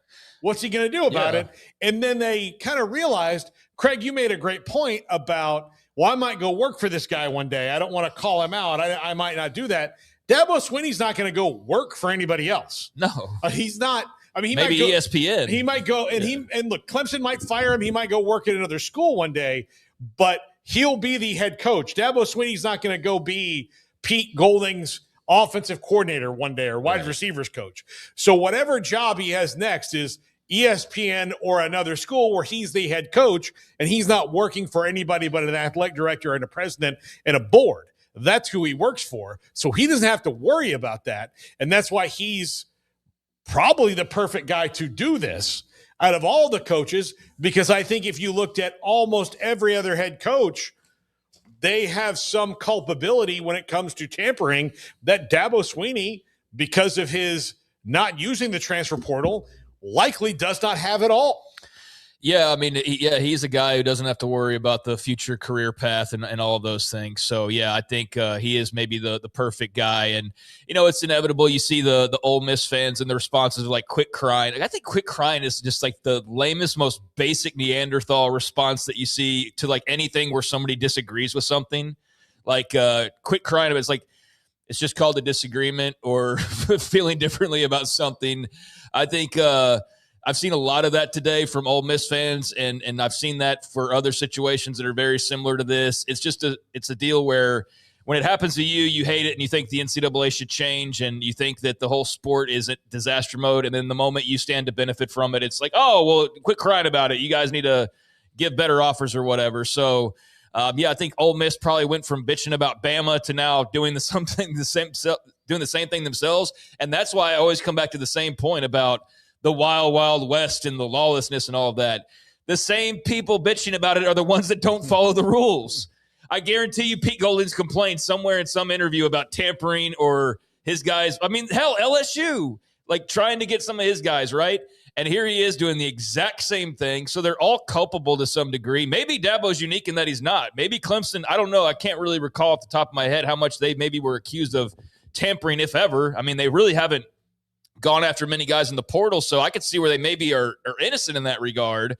But, yeah, I mean, the same people that, college football needs a leader and they need a commissioner, and you're the same ones that are going to turn around and try to cheat the new system anyways as well. And that's the thing that it's just like it's so funny about it is just the you say one thing, do another when it comes to these college football coaches. But good on Dabo. He hasn't had the best run these last 3 or 4 years. He's been the butt of a lot of jokes. But he is uniquely positioned where he is and how old he is and with what he's accomplished, where he's got rings. So nobody's crying. The dude's got rings. He's got millions of dollars, and he's got a legacy at Clemson where he's going to be remembered forever there. And he's one of the great coaches of all time for what he did in his run at Clemson. So, yeah, man, bring the flamethrower out and just take it to town, because somebody's got to do it eventually. I don't want to hear any more of these coaches. Well, this is bullshit. And then, all right, well, Jeff, who is it? Well, I don't want to talk about that because, Dabo's like, screw it, man. Pete Golding called at this time, this a.m. Yeah. Trinidad 11:57 a.m. Yeah. I love it. And, sometimes you don't get to pick the hero of the story, right? Well, and it remains to be seen if that's what he is. What he is. But Dabo's been hypocritical about a great many issues in college athletics, and that's fine. That's his opinion. That's his prerogative. And, he famously said, if they ever pay players, that's the day I quit coaching. Mm-hmm. Well, that hasn't happened. But this is very unique, and I'm just glad somebody did it because at least maybe it shines some light on it for however long it gets light shined on it. The problem is that it probably won't do anything to Ole Miss specifically or for Clemson specifically if you are a fan of either of those schools, but it should be one of the starting points for how do we regulate and police this specific issue, which it's another thing that should just tell the leaders of this sport, admit to yourself that you are going to have to tear it all down and start over and set yourself an end date for when that is. Hey, so if it's 2030, if we want to get this done in 4 years or 5 years in 2031, set yourself a timetable so you can start working on all these things. They're going to take a long time to get worked out. And don't just say, Congress help us, or we'll get everybody to sign this thing. No, this is when a commissioner of the conference or the president of Ole Miss, if there's enough evidence, needs to they themselves take action. Well, they're not going to take action against themselves. That's not going to happen, especially, Ole Miss isn't going to do that. Not with Pete Golding as their new golden child as head coach of the football program. The last thing they're going to do is sit there and try to punish him. Yeah. Whether it's true or not, I don't think schools like that really care all that much. And I'm not trying to say Ole Miss is uniquely trying to bend the rules. Everybody is doing it to some degree. Like we just said, I mean, Pete Golding had it happen to him, I guess you could say, probably with some of the Ole Miss guys that left for LSU, although that's a bit clear because, well, they played for Lane Kiffin, so it's understandable. But, I see the very low effort quit crying from Ole Miss fans. And in another situation, it's Bama fans saying it about the whole basketball situation. Like, again, when it's not you, everybody else is a baby about it, and when it is you, it's a different story. I almost just take that as like AI. It's just so low effort and lazy of a response, and I see it so often that I just feel like it's so low IQ that I think it must be an AI response. But the other response I did see that was interesting to me was, and this was just a couple of different I think accounts I ran across. Was, Dabo is right, but he sounds like an old man, and he sounds like he's whining. It's like, I don't think he does. I think he sounds like a dude that's just like, screw this, man. I have nothing to lose, and I'm just going to go out guns blazing. And I think he can be disconnected from college football in a way and kind of how the world works. But what people need to realize who are maybe of that opinion is this isn't how it's supposed to work. Like, that's the whole thing, is this isn't normal, and we don't need to sit there and go, well, everybody's doing it, so screw it. Who cares? It's like, no, we need to care, and we need to prevent it from happening with some sort of structure. Otherwise, it's just, this messy, lawless, just stupid sport that has like nothing in terms of punishment for breaking rules. And I just don't think, as much as you can tell me about the TV ratings the other night were great, or how much social media hits that this company has because the portal's popular. Like, I get the popularity thing. That doesn't mean we shouldn't go, well, it's super popular, let's not change the obvious things that need to change. Like, that's stupid. That doesn't mean it's sustainable either. Right, exactly. Yeah. That doesn't mean it's sustainable. And sustainability is only going to come when you have structure that is not constantly changed over and over and over and over again. So what I'm telling any college football fan is these are not going to get solved in 2026, and they won't get solved in 2027. But if they got together and said, by 2031, we're going to have a new structure, we're going to have all these new things that are going to work this way, and they started working towards it and stopped chasing their own tail, it will work. There is no reason it should take that long, either at the end of this year or 2027, to have some system in place for tampering and penalties. I'm talking about everything. I know you're talking about all of it. Yeah, and I'm not even trying to get into like the bigger picture of like we need a governmental structure and all of that. I'm just saying that I don't want to see this whole, well, everybody's doing it, so let's just not care about it. I think that's just so, I don't even know what word to describe that as. I get not caring about it as much. Some people just don't care at all, and the odds that you've tampered and been tampered with is pretty much 100% across the board for every university at this point. So I get that it is kind of the norm, but it's not necessarily a norm that we need to accept. and just go, well, everybody's doing it. So the criminals, everybody's robbing. So let's let them do it. Like, who cares? Like, I know it's not to that degree, that extreme, but I guess the only way I know how to phrase it to where it's like, yeah, I get that everybody's technically doing it, but no, we don't need to accept it. We need to be better as a sport if we really want this thing to be as great as it can be. There's very promising signs that even despite all the upheaval, this thing's actually gaining traction. Now imagine if you really applied some rules to it, how great it could be. And then maybe you really are talking about it flirting with the NFL, not in terms of TV ratings anytime soon, but taking another step as far as one of the great sports in this country and in the world, which it already is, but I think it can be even better. That's my point. I wonder if Pete Golding or Ole Miss will release a statement. I don't know. I don't know how you respond to this because I don't think anybody knows how you respond to this because you've never really been called out like this. Yeah. All right. When we come back, and we'll get to, before we take the break, to what you need, Paul. Bill Connolly from ESPN, SP Plus, which does a lot. He does a lot of analytics, metrics, and all that, and he kind of projects wins and losses and who's this. He put together his projections for 2026 in the college football playoff, and yeah, there's a lot of the teams you would expect that are there, but he also takes a shot at a couple of Cinderella, dark horse type stories based on the trends we've now seen when it comes to college football playoff. As far as the first 2 years with 12 teams, it will be 12 again next year. We'll have that. We will get into the Alabama basketball player, Bidiaco, and him playing tomorrow against Tennessee. And Nate Oates has responded. All of that. We'll get to that. Paul, wrap up the segment, and then we'll take a break. Okay. You can change your opinions on things. It's okay. And Dabo Swinney did it, and I have to salute him for it. I've called him out on his BS, but I'm going to salute him for this for sure. I've always been against this idea of players as employees, but quite frankly, that might be the best way to protect a collegiate model. You have two sides, and they agree upon things. Says congressional help is needed, but before that last part, there you go. Who said that? Dabo Swinney did. Oh, okay. So your opinions can change. Yeah, they absolutely can. I think it's funny when you see people act like they can't. Like, oh, well, you said that thing 3 years ago. You must feel the same way now. It's like, no, I don't. It's like lots happened in 3 years. I've changed my mind on things. And so, yeah, I think there were a lot of people who probably were against paying players, even though it was basically illegal, who have now changed their minds now that they've seen it in action and see the difference that it can make in people's lives. And there's tons of things that you come across in life that, yeah, you can change your opinion on. So, sure, give Dabo credit for being open-minded. Now, you could say as a detractor, oh, well, now he's changing his mind because now he's been affected by it. But I don't care how we got here. I think that, him throwing his support with the cash that he has behind the idea of figuring out a regular professional structure is a much-needed voice that adds on to the pile of going in that direction, which I think everybody kind of feels that way. But in the meantime, while that doesn't look like it's going to happen anytime soon, people are going to be pirates in the waters and do everything they can to be successful. And that's what clearly Ole Miss was doing, and many others are out there as well. But good to have Dabo on record now as far as supporting going a certain direction. All right. When we come back, a lot of other stories to get to when it comes to a couple of nuggets, when it comes to college football, college basketball, and more.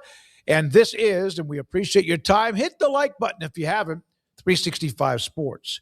All right, Central Texas, Allen Samuels in Waco. Allen Samuels, Dodge, Chrysler, Jeep, Ram, and Fiat. What they have available, including the brand new 2026 Ram 1500 Laramie Crew Cab, $12,000 off MSRP.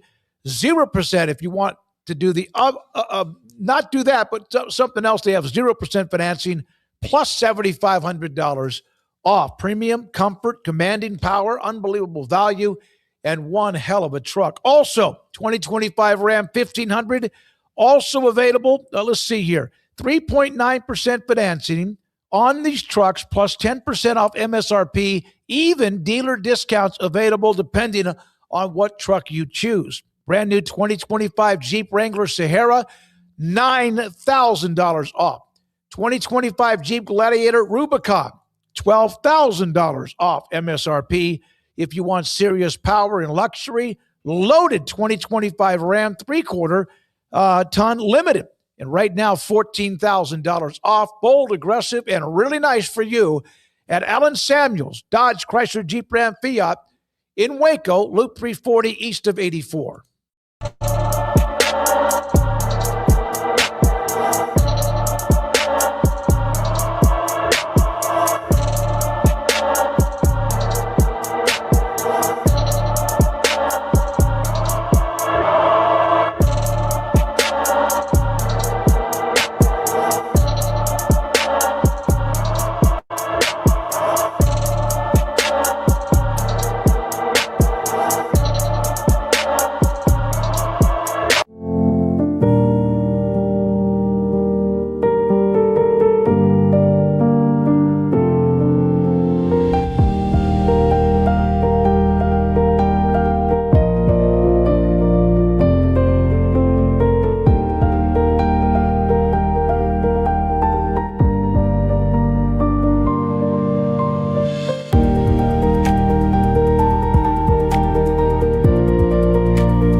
Whatever it is you wrangle, whatever seeds you sow, no matter what you nurture or what you choose to grow, at Texas Farm Bureau Insurance, we're proud to protect all Texans. When you play hard, sometimes you fall hard. Sports injuries require special treatment. At Southwest Sports Medicine and Orthopedics, our team of expert doctors provides athletes and active adults with comprehensive sports medicine care, diagnostics, whether you're in high school, college, or beyond, we'll help you get back on the field. Call on the team physicians for Baylor Athletics. Call Southwest Sports Medicine and Orthopedics.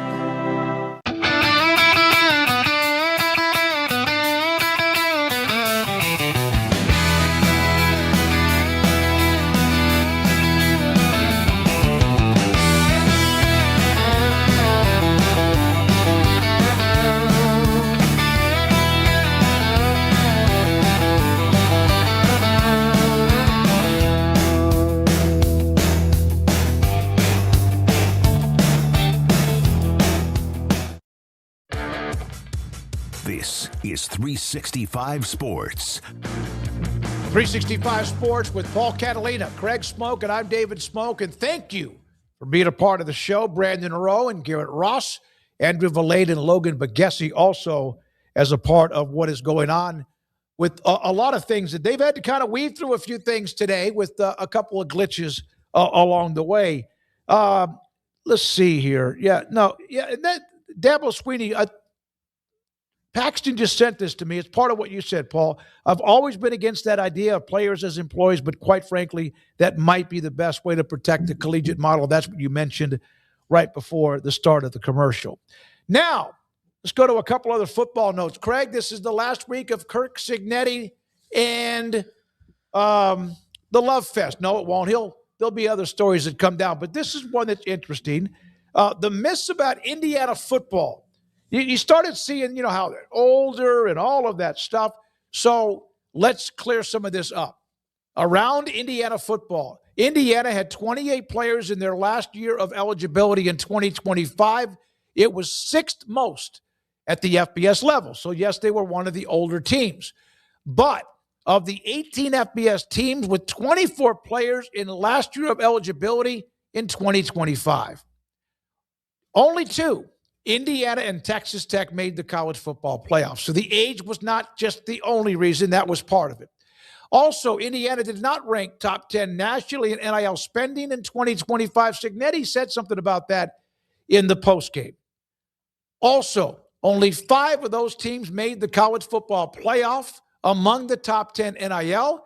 If it was just about age and money, everybody would simply just go 16-0. Yeah, there were a lot of people trying to poke holes in Indiana. There's always haters, no matter what year and what teams on top. Auburn, they got haters. USC, they got haters. Indiana's got haters now. So that's to be expected. But I did see quite a bit of the age discussion and, well, they're so much older and this and that. And I don't know. I don't give a damn. I thought they were a really good team put together, a legal up and up way. You didn't hear stories about them openly, blatantly tampering like you have right now with what we were just discussing a few moments ago. They have an older roster, but old doesn't guarantee anything, as these numbers point out. I don't think Indiana, but I understand why, needs to sit there and feel like they should have to defend themselves because a few guys on Twitter are bitching about how old they are. It's just jealousy is what it is. I mean, that's all it is. It's just pure jealousy and just being a hater, trying to take away some shine and feel good from somebody who's got some shine and feel good. So I've found all of that kind of pushback that I've come across somewhat, I guess, frequently the last couple of weeks to just be, I mean, kind of nonsense, really.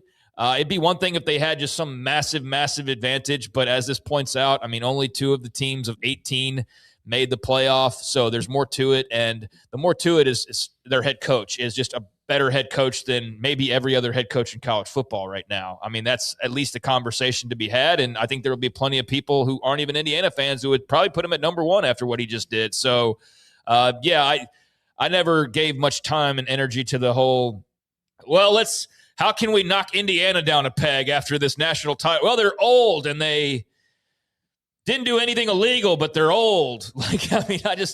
Okay, still national champions. I don't know what difference it makes really, but I kind of get where you're coming from. The problem with it is it doesn't matter. Like, it doesn't matter that they were somewhat older and they weren't the only ones doing it. Yeah, but you're only complaining about them, so it doesn't really support your argument at all. And the Cignetti thing, for those that may have missed it, is I'm fine giving him his flowers. I just don't want to hear about his favorite things every single day for the next 7 months, because every day has been, well, here's his lunch order because he's got this new sponsorship, and here's his take on this, and here's his take on that, and it's all well and good, and I'm all for it, and I'm a new fan of his as far as kind of wondering, like, who is this guy talking about I win and all this, to now where it's like, hey, dude, the people I respect the most are the ones that walk the walk after talking the talk, and you did exactly that. So nothing but respect from me. I just don't want to hear every little thing about him to the end of time. You know what I mean? I know. Like, you want to know his favorite color? I'm sure we'll find out. I know what you mean. It could get to be a little bit, you get to be a little worn out with it. Hey, Andrew Valade today ordered Curt Cignetti's I Win Bowl from Chipotle. He did. And they forgot. He ordered it on DoorDash, and Chipotle forgot to give him his guac. So he didn't even really have the Curt Cignetti I Win Bowl.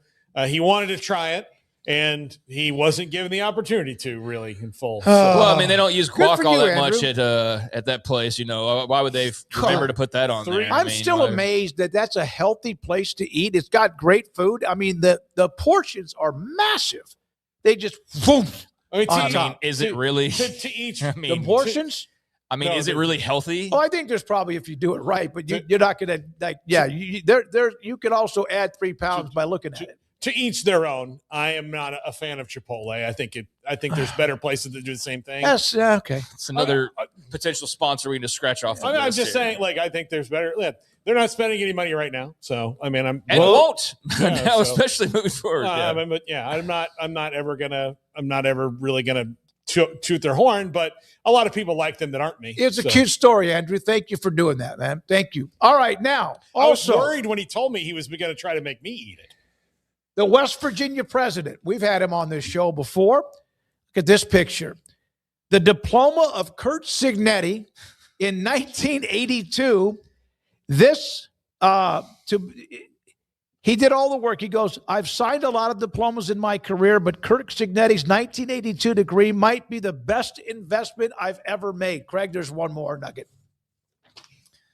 Awesome. Yay. I mean, I'm going to turn out to sound like a hater, but I'm not. Like, that's cool. His dad was the coach. Everybody who knew him's now getting their shine off of his success as well. So, Gordon Gee, why not? But, I mean, it's cool. It's cool to see the anecdotes. I really have no opinion on this. I don't really care either way about it. All right. Morgan Scally. We mentioned that. I asked Zach Barnett about him.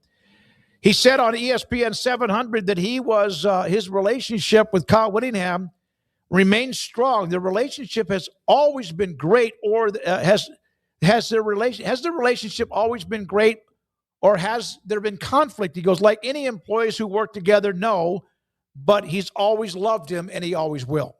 So there we are, a note from Scally on Whittingham, who's now, of course, at Michigan. I don't really think that Morgan Scally was the biggest reason that Kyle Whittingham left. I think it was the administration no question. that was pushing Kyle Whittingham I don't think there's any question. out the door after they'd already made the decision for Morgan Scally to be the head coach before Kyle Whittingham was ready to leave. So he's wound up in a better situation in Michigan, or a great situation. I don't know if it's better. We'll find out if it's better, but a great situation in Michigan. So far it's worked out for Morgan Scally and for Kyle Whittingham, and we'll see if it works out for the schools. But I don't think it was really the conflict with Morgan Scally and Kyle Whittingham.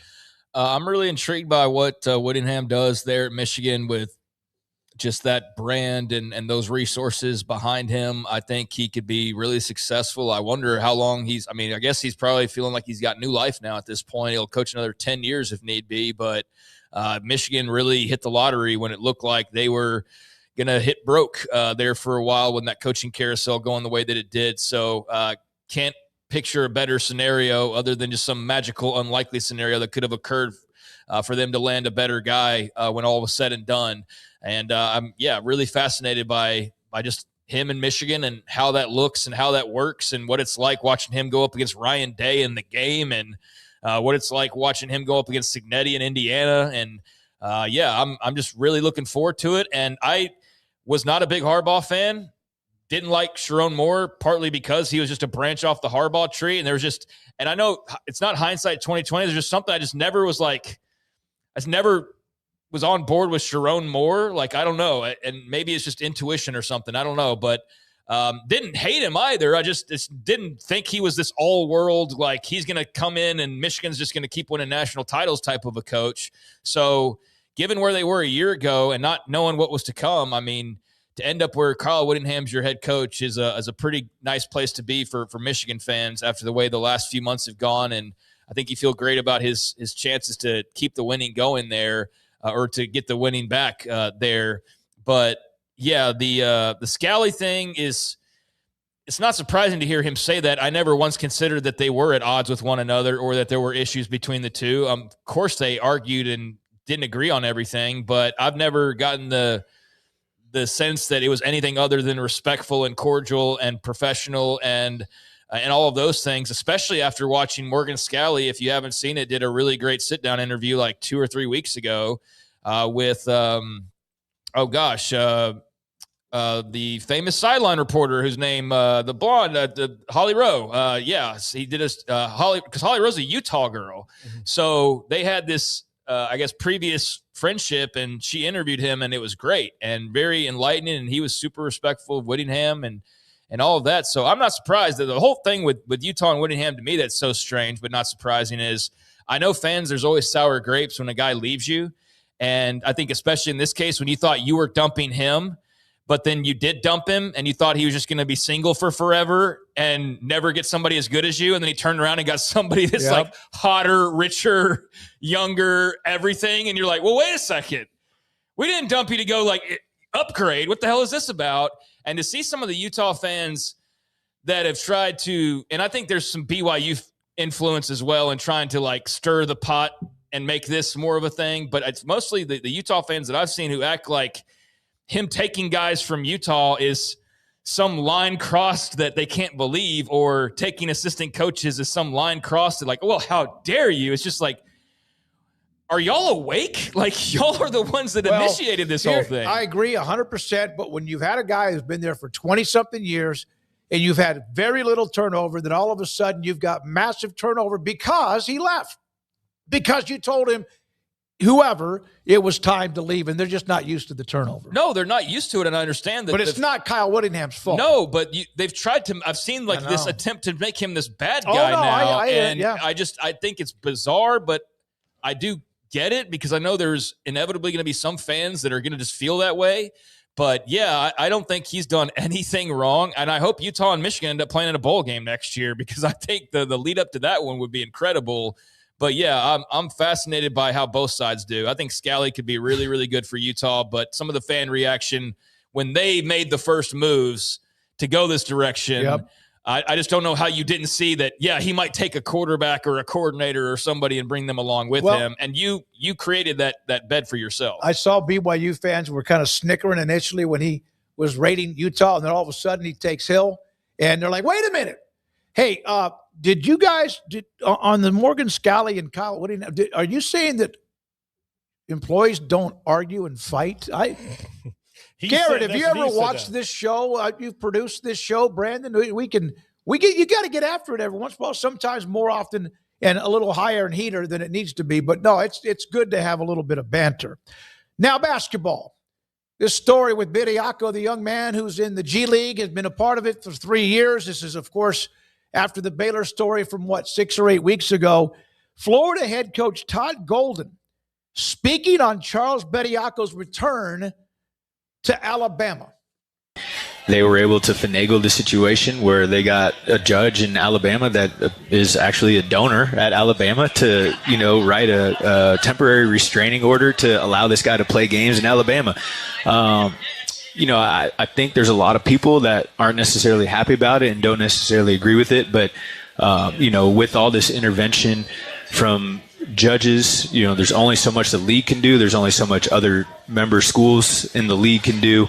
And we just need some people to stand up and start taking a stand. And, this guy had a great opportunity. He was at Alabama for 2 years. He played there. He was there during the NIL era. He was aware of what he was giving up by declaring to go to the draft. He stayed in past the date. That has always been, if you stay in and you sign a contract, you're done. So I think this is a slippery slope. You're going to play them a week from Sunday. Is it a distraction? We're going to beat them anyways. Like that? Well, that's in front of a lot of fans that are Florida fans, but he did say that. They play Tennessee, Alabama tomorrow. 2 thoughts on this. Todd Golden knows a thing or two about restraining orders, but 2, to the point that he was making is that he's right. They're going to have to stand up and decide on these things together. There are all these things, and now it's changed. And it changes in the middle of the year. But I do admire the fact that he's not lamenting the fact that they have to play against him, and he's just going to deal with it. But all his points are valid. These were all the rules. And then now, he's played in the G League. He signed a contract in the NBA, a 2-way contract. He never played actual NBA minutes, but when you're signing a 2-way contract, it means the NBA thinks there's a pretty good chance that they might bring you up to play on their team, even if it's for a little while. The difference between Bediako and Najee is that Najee never signed a contract. He did summer league stuff and he played overseas, but he never signed any NBA contract, 2-way or whatever. But there's just different steps that they're hopping over again and again and again. I remain pissed at Scott Drew for even opening this door, and I'm pissed at Nate Oates for being the one to kick it all the way open when it looked like it was cracked open, and maybe you could at least just leave it cracked and you'd go to a situation where people take James Najee types, but Nate Oates said, well, if that's legal, then bam, and he kicked it open and said, we're just going to take a guy who has signed a contract and take it another step further. And as you can imagine, Alabama fans think this is all actually great and on the up and up. Surprise! And then everybody else thinks it sucks. And so I'm pissed at Scott Drew for even starting this whole ball rolling. And I'm pissed at Nate Oates for picking the ball up and running it in a different direction to make it even more of a just ugly, I think, situation for collegiate athletics. I don't need to sit here and try to litigate, nor do I want to litigate like the rights and wrongs of, well, technically he didn't sign a contract and this guy did. And that, I just think the whole situation sucks. I think that we're even talking about guys who have left to go play in any sort of professional league, contract or not. Sucks. You do have the Euro example, though, so it's kind of hard. From Nate Oates, he's got that to lean on of like, well, this guy's over in Europe making thousands and thousands of dollars. What's the difference? And he's right. I mean, he's technically right. Like that's a solid argument. And so just hate that we got here, but I'm not surprised. I'm not surprised that Bama took it a step further. I'm not surprised that their fan base is doubling down on how great this is. And I know we would all totally not be shocked if Auburn did this and they were saying the complete opposite of what they're saying today, and vice versa. Because, again, that's how all this works, is everybody's just giant hypocrites until it benefits them. I guess we shouldn't be surprised that we're here. Scott Drew's partially to blame. And I don't think that it was worth the squeeze in the long run for him to open this door. And that's, I think, to me, the most frustrating part was this all started because of a guy who's not going to make a damn bit of difference to Baylor basketball. Well, not the first year and maybe not ever. Yeah. Maybe not ever. Certainly not right now. Is making no difference whatsoever. They are probably not going to play in the tournament this year. So we'll see if they do find their way to an invite down these next few weeks. But I just, it's another log on the pile of the fire that is regulating college sports right now, as we've talked about ad nauseum today. What these schools that do this, and Baylor especially, Alabama's much better, obviously, but Baylor especially is going to look at this and say, was this worth it? No. Or could we have just played a guy deep down the bench and I think it could have been like historically bad if you did that, but I can't imagine like this was your only option to go get. I guess everybody else is enrolled at college, so you can't pluck them from like St. Mary's in the middle of the season. But I just think the fact that you can add people in general in the middle of a season out of nowhere is just kind of preposterous, right? Like, I know there are guys on the waiver wire that are sitting out there undrafted free agents and guys who didn't get signed in the offseason, but that's pro sports. Like, that's when you go do that. You go get the guy who's Phillip Rivers, you're basically semi-retired, but you're available and we need a quarterback. Okay, you go get that guy. But that's pro sports. The thing about it to me that's just the most maddening and the most disgusting, and the part that I know Alabama fans don't care and never have and never will, and again, they're not alone in this, but the fact that the judge is a six-figure donor to Alabama, according to reports, and that his wife is representing Darius Miles, former Bama hoopster, in a capital murder case. Like, is there a conflict of interest here? Yes, there is, but is it going to matter? Probably not. But I just find that like you have a six-figure donor ruling on his school that he donates nearly $1 million to on whether they can get this basketball player that can give him return on investment. Maybe he just gives to football, but still, the point being that you're donating six figures and you're the one making the call on whether this guy can play for the school. I just find that so gross. Isn't that what we do in politics with judges to get things over to Congress? Well, it's a lot of these NIL cases. Well, we got to get it in this court because we know if we get it in the Oxford court, well, then Trinidad Chambliss can play. But if we got to do it in Tallahassee, well, then he can't. It's politics. But if I am the NCAA, I am, of course, they've exploited this to their own good for years and years. Yep. But this is an obvious conflict of interest. And ethically, he should have said, no, I can't do this. Go to this court because I can't. But ethics are kind of out the window in our modern society, which is one of the saddest things you can ever say. But I don't often read stories about ethical things that are happening. All right. Nate Oates responded. Just a couple, and Sam's going to join us at 5, Sam Kahn. I'm not sure how you tell a guy that's played 4 years in EuroLeague, which is a lot higher level than the G League, that he's eligible to come. And because Charles chose an academic institution to start with, and other players chose professional route, that Charles is going to get punished.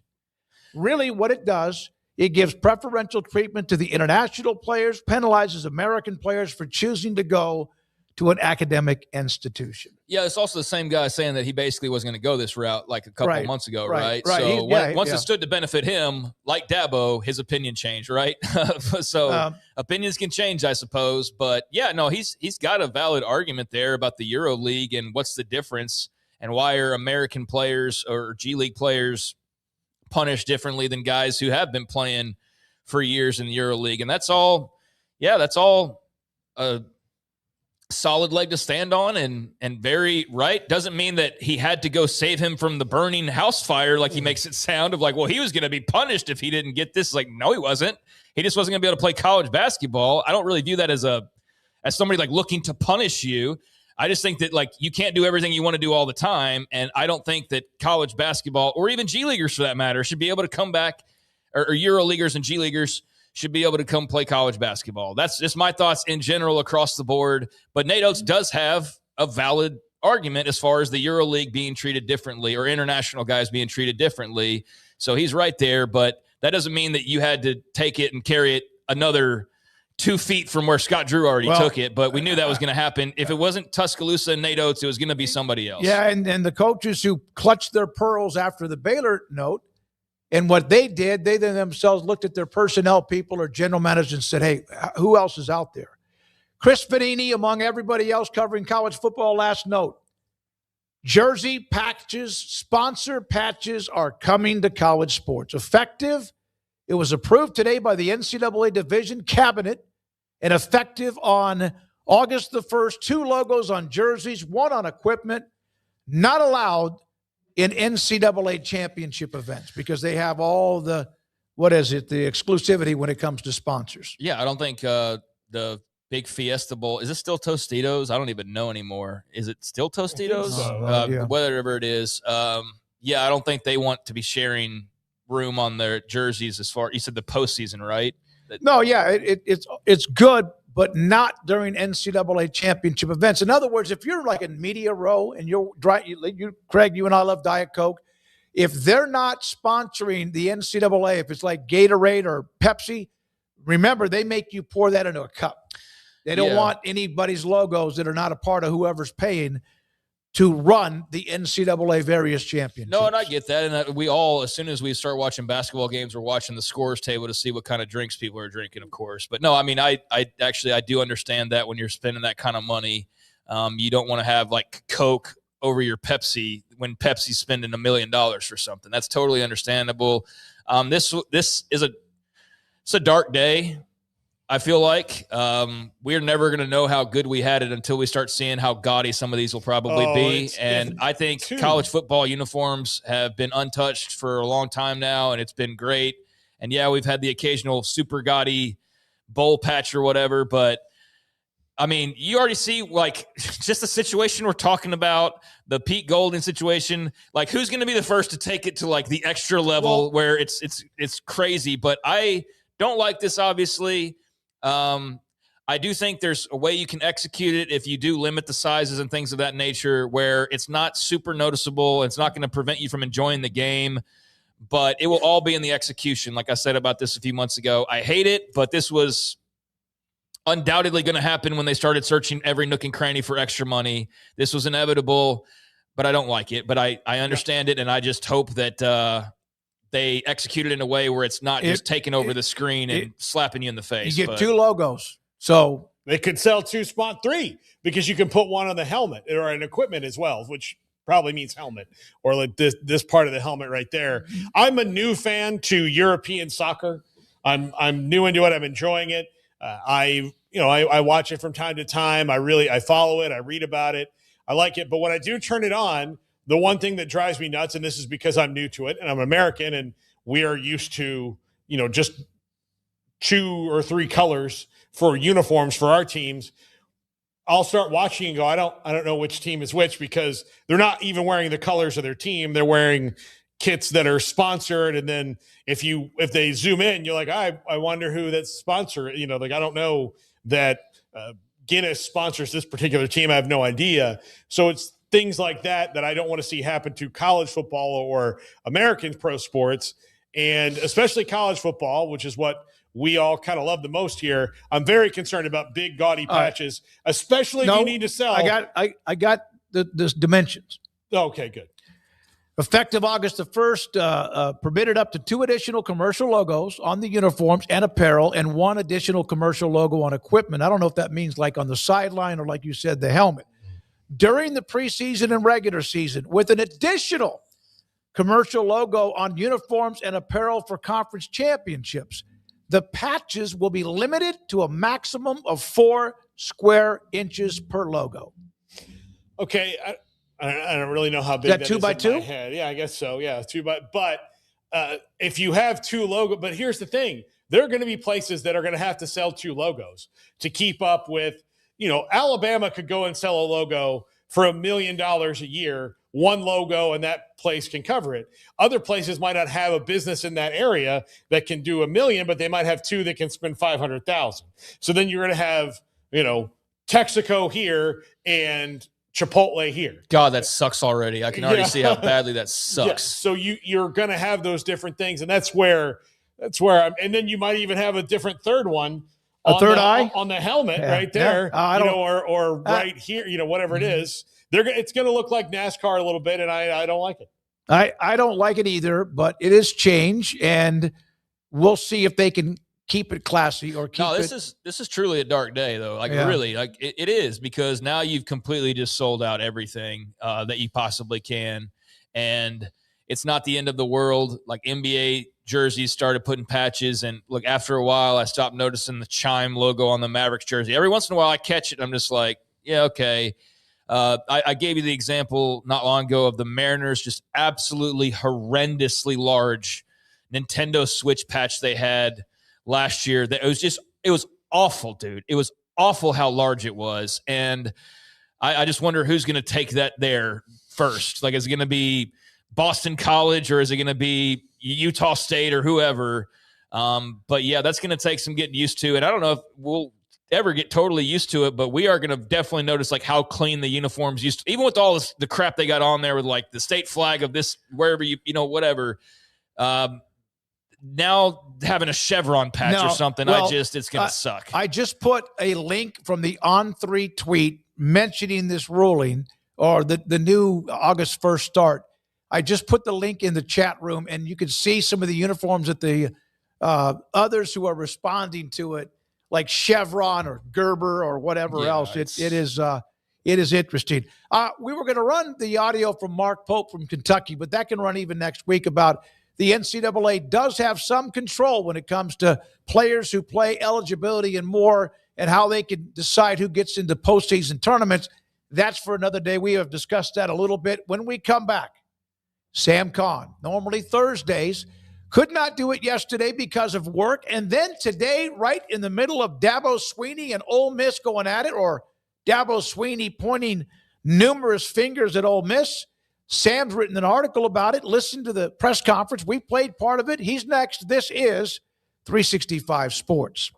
IdealMRI.com. Dr. Rob Maxey and his partners, with a beautiful business and location inside on the southern part of Waco off I-35. It's Ideal MRI. It's a really beautiful building.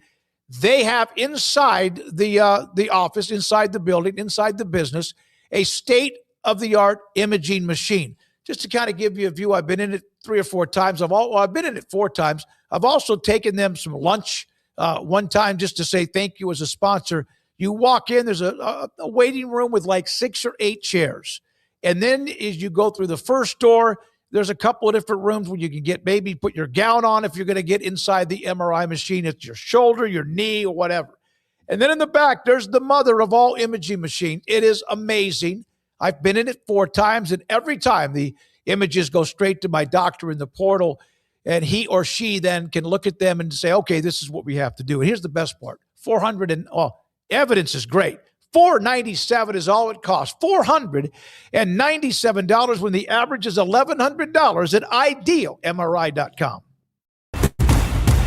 Petty Clinic Men's Healthcare in Woodway is now proud to offer you men an exceptional weight management body sculpting product called semaglutide, also known as Ozempic or Wegovy. Semaglutide is an FDA-approved weight management medication. Once-a-week injections of this powerful medication offers an average body fat weight loss of 20% within the first year of treatment. In addition to body sculpting, semaglutide also normalizes blood sugars and has the clinical research proof of reducing blood pressure, cholesterol, stroke, and heart attack risk. If you're like most men and you have stubborn fat that will just not respond to typical diets and exercise, then help is finally here. Semaglutide, affordable, highly effective. Google search Petty Clinic Waco and reach out to the Petty Clinic team today for a free consultation with Dr. Petty to see if semaglutide is right for you. Go to pettycliniclowt.com.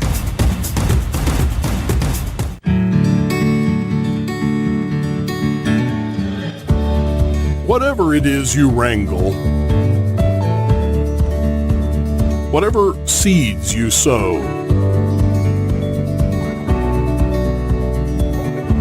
no matter what you nurture or what you choose to grow, at Texas Farm Bureau Insurance, we're proud to protect all Texans. Serving Central Texas since 1889, TFNB Your Bank for Life takes pride in being more than a bank.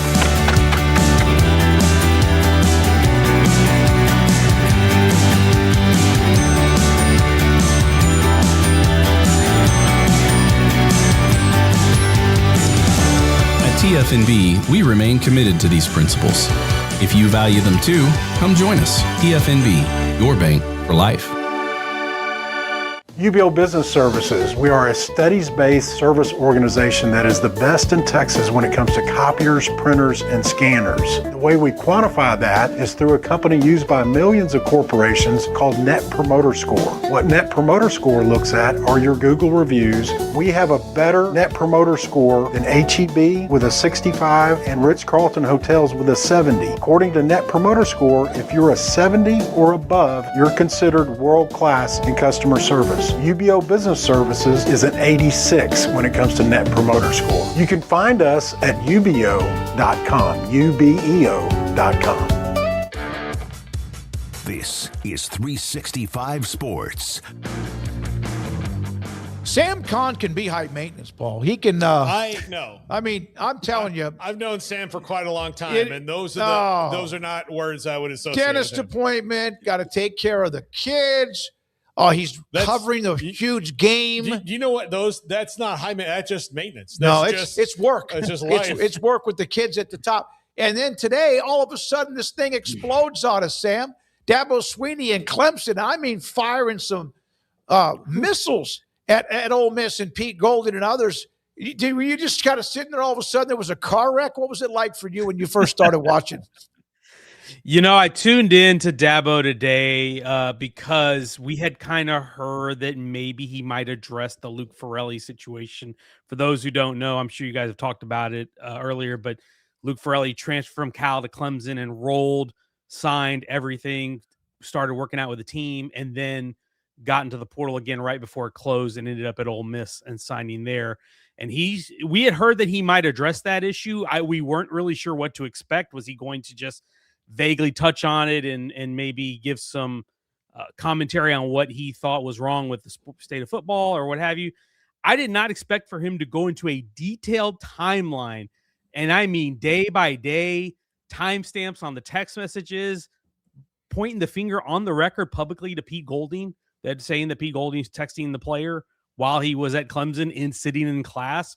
I didn't expect it. And one of the first things that I thought, and this is more of a joke, but to me, it was like everybody told Dabo to go in the portal. And he's like, you know what? I went in the portal and this is what happened. Thanks for nothing. You know, I got my player and he got tampered with and he left. So I do applaud Dabo for standing up and saying something, because one thing that I have grown a little weary of is coaches complaining about tampering, but not being too reluctant to publicly point the finger or to out their counterparts. I think that we've had far too much of that, because I think part of it is I think they don't want to do it because they may be doing tampering as well, and so they don't want to call out other people because it's honor amongst thieves. You know, I'm not going to turn you in, so don't turn me in. And Dabo hasn't played that game because Dabo hasn't been in the portal. So Dabo got fed up and he came up and said his piece, and I think a lot of people can relate to what he's saying.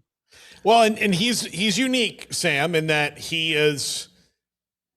I mean, if there's a coach who hasn't tampered, it's most likely him, because he's barely used the transfer portal. And this is also not a normal thing, because this was someone he thought he had signed. He thought it was done, and then they did it. And I think he got extra mad, which I think he probably is justified in doing, when he offered to Ole Miss by his testimony here, or whatever his statement says, that, look, I just told him, like, hey, you're new at this. Please don't go down this road. And the response from Ole Miss is basically, no, we're going to, because you're not going to do anything about it. Yeah. And he said it early on. He said there's tampering and there's blatant tampering. And he mentioned there's a tampering where players are getting contacted or their agents are getting contacted when they're not in the portal during the season to say, hey, you know, are you considering getting in the portal? Then there's, hey, we get the deal done before you actually get in the portal, and then we sign it once you get in. And then he said there's this, which is the guy got in the portal, he signed, sealed, and delivered. He's working out somewhere else, and he's in class, and you're still going after him. And I think that's what really got him upset. And I don't blame him at all because they spent time and resources, and this takes a lot of time. And you only have 2 weeks. There's only one transfer window. You only have one chance to get this right for your roster for the 2026 season. And if you don't, then you have holes on your roster. And I'm sure they looked at him. He was a promising young player at Cal. It's like, hey, we've got a need at linebacker. Let's go fill this need. The dad came, the agent, everybody agreed and signed on. And then next thing you know, he's gone because according to Dabo, Pete Golding and Ole Miss tampered with him. And so I understand the frustration and coaches are not wrong to want to cry for structure in this way, because it should be a reasonable expectation that when you sign somebody, they're with you at least for that season. I think that's reasonable to expect. Sam, do you think anything comes of this? Did we lose him? Am I here? Sam, do you got me? Here. Yeah, I can hear y'all. Oh, Sam, do you I don't think see anything? y'all, but I can hear you. Okay. Oh, there you are. There you are. Hey, Sam, do you think anything comes of this ultimately? Who's to say? I would think since they went on the record and since they clearly have text messages and official communications, if you don't do something, then nothing's ever going to happen. Then we're never going to get a wrangle on this problem. If Dabo and Graham Neff, the AD there, really do have screenshots of text messages and Clemson cooperates fully and Luke Ferrelli, that's the question. Is Luke Ferrelli and his agent and his father, are they going to cooperate? If they do, then if what Dabo is saying is true, then yeah, I would expect something to be done about it. What that is and what that punishment looks like, who knows? Because we haven't really seen a ton of enforcement of tampering ever since we've gotten into the NIL and the transfer era. So I don't know what it looks like, but I would say that him coming out on the record in this way, I think increases the chances of something happening. What has been, other than, oh my God, we've said it on this show, but this is what we've wanted to see. We had, you and I text last night, Frank Selfo from a small school in Southeast Louisiana was talking about some things like this and others. What has been the feedback, or what has been said as you monitor some of the reactions other than what you have? Oh, I don't know. I wrote and then I jumped on with you guys, so I haven't even seen the reactions. I wrote, I filed, and we're waiting for that story to get posted on The Athletic, and then I was listening to you guys. So I would assume that there's, just from a couple text messages of people that I've texted with, there seems to be a lot of support for Dabo and appreciation that he stood up and said this on the record publicly. And obviously brought receipts, which I thought was impressive. That's the thing. It's one thing to make an accusation. It's another to do so with some proof. Obviously, we haven't seen screenshots of what he has, but he had papers in front of him, so he had some type of evidence that he was reading off of. Sam, this is just another, in the great gigantic bowl of issues. My theory, and I don't know if you agree with this, is that nothing will probably happen for Clemson or to Ole Miss in regard to this specific situation, or at least nothing in a fashion that would punish Ole Miss today, this season, in 2026. That's not how fast things go. But this is going to be maybe the big shining avatar of this particular issue that they'll put in the box of this. We've got to fix all these things and change it, and maybe pushes the leaders closer to action. Is that? Yeah, I think you're right. I think this could be an inflection point. No, I agree. I think this could very well be an inflection point. And Dabo said it himself. It's not about this player or just one player. It's about the larger issue. And I think, as you guys said, I think Dabo is a good one to speak on it, because Dabo probably hasn't been delving into the portal. He hasn't delved into the portal. He probably is not employing the same practices that we've seen a lot of others complain about, because he even said right before, and I'm going to take him at his word here, but he said back in December, he's like, we're going to do the portal the right way, meaning we're not contacting anybody. We're going to wait till January 2nd to see who's in there. And I'm not going to lie, I thought to myself, well, that's freaking stupid, because you need to be scouted, you need to be contacted, you need to be ahead of the ball game, because if you don't, you'll be behind. But one thing that Dabo has stood on in terms of his principles is, if you come to my school and you expect to play and develop and graduate and move on, I'm going to give you that opportunity. He's done that. It's one reason why he did not take a quarterback in this cycle. I very much thought they should have taken a quarterback. There were rumors that they were going to be tied to DJ Lagway. They did not end up going down that route, or at least not pursuing it seriously enough to get heavily into the mix for him. And when they decided not to do that and they hired Chad Morris, they decided they're going to stick with Chris Vizina and the other quarterbacks they've recruited. And I think that's a risky proposition because they don't have any guys with proven snaps in that room. But that's what he believes, and I'll give him credit for standing on his principles. So back to Paul's question, I do think whether something comes of this or not, and we know at the snail's pace that NCAA investigations move, I don't expect anything to happen tangibly. It's going to be within this calendar year. However, I do think it starts a larger conversation and could lead to some type of rulemaking, legislation, enforcement, something that will help reform this down the road for the sport at large. Yeah, I think this kind of goes down the pathway of what Ross Dellinger's written about, and I think others have as well, but the SEC litigating itself. And so you have to be – everybody's on board, right? So they would police themselves basically, and I could see where that would be a much greater fear for Pete Golden and Ole Miss than, oh, what's the NCAA going to do? But if Greg Sankey's like, no, we're really going to do this, then I think that would be a different story. But, Sam, no, you only got so much time.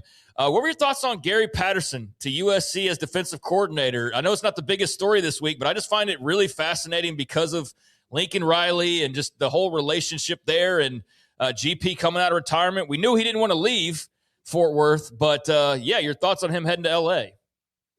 I'm very fascinated by it like you are, and I'm very much wait and see on it because I've seen a lot of commentary and a lot of praise of this decision by Lincoln Riley from people who have observed this. And Gary Patterson is a great defensive mind. That guy's forgotten more college football defensive schemes than any of us will ever know. What he did at TCU is legendary. I just wonder that he's been so far removed from on-field coaching now, how it's going to work out. He's not. It's going to be way out of his comfort zone in terms of, we're not in the backyard in Fort Worth or in the state of Texas, or he's not the head coach. He's not in charge, so to speak. I assume Lincoln will probably give him some autonomy to be the head coach of the defense, so to speak. If that's the way it kind of works and Lincoln just focus on offense and GP focus on defense, I think maybe it could potentially work. But I know Gary's been a special assistant in some places, but I'll be curious to see what he's like as a position coach, not being in charge and not being the head coach, because he was that for so long. And I think that's an interesting transition to watch. I think schematically, if he has stayed on top of things and he has stayed ahead of the game on trends and monitoring how the game has evolved and the X's and O's, then I think from an X's and O's standpoint, I think it could turn out very well. I guess my question is how much gas in the tank does he still have left for this? And if so, how will it play out when he gets in there with those players, and how is he going to relate to these guys? Because the last time we saw him as a full-time coach, when he was a head coach, he was very much didn't seem like he was into what the modern game looks like. And now that the staffs are set up to where maybe he doesn't have to go recruit. We just heard Chad Morris get introduced at Clemson. Dabo Swinney said he's not going out to recruit. I see more coordinators not going out to recruit. So if he's just being able to be there and focus only on the ball, then I think it could really work. And I think when you talk to people who were with him at Texas, what he added there and what he provided there, I think was really beneficial, and he got to stay out of some of the other stuff. I think if he has a role like that and just able to focus on the defense and the X's and O's, then I think it does have the potential to work. Yeah, and somebody just mentioned the fact he's 65. Well, I mean, that doesn't mean he can't coach and doesn't have the energy. I think he probably misses a little bit of the adrenaline rush, or a lot of it. And he's, like you said, he's a brilliant mind. Was a good head coach too when he had that run at TCU. Real last thing, we gave the story about patches. Sponsors patches are coming to uniforms after August, as many as like 2 by 2 or 4 square inches. Your thoughts about that? Because in the chat room, people are pissed. I get it. I understand why people are pissed, but I kind of looked at this as an inevitability. Once we got to paying players directly from the schools, they're going to tap into every possible revenue stream you can. So I figured this was coming. It was just a matter of time. I imagine that when it happens, like if I go watch a game and let's just say you see Alabama's uniform that has nothing but the number on it, and then it has I don't know what sponsor they would have, Saw's Barbecue or something, like that's going to be a little jarring. And I think it is going to be fascinating to see the different sponsors that get involved. Like, is Bucky's going to get involved here in the state of Texas? Like, yeah.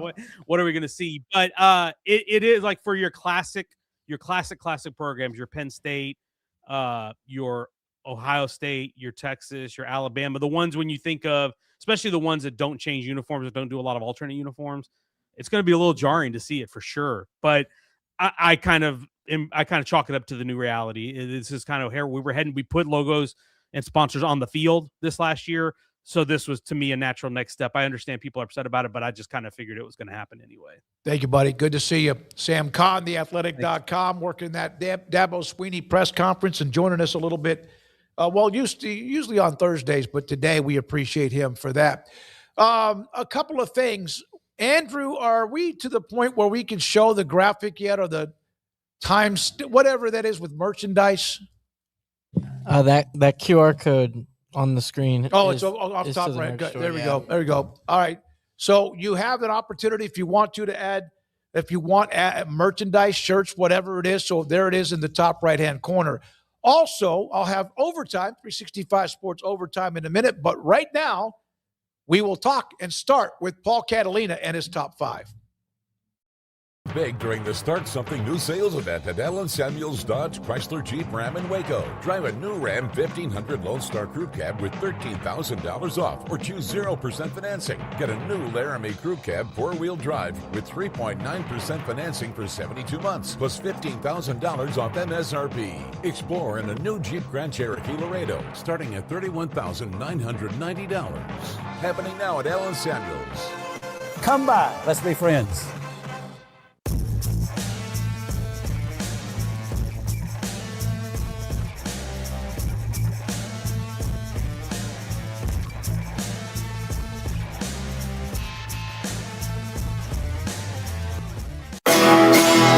This is Paul Catalina's Top 5. Welcome into Paul Catalina's Top 5, brought to you by Flag and Anthem.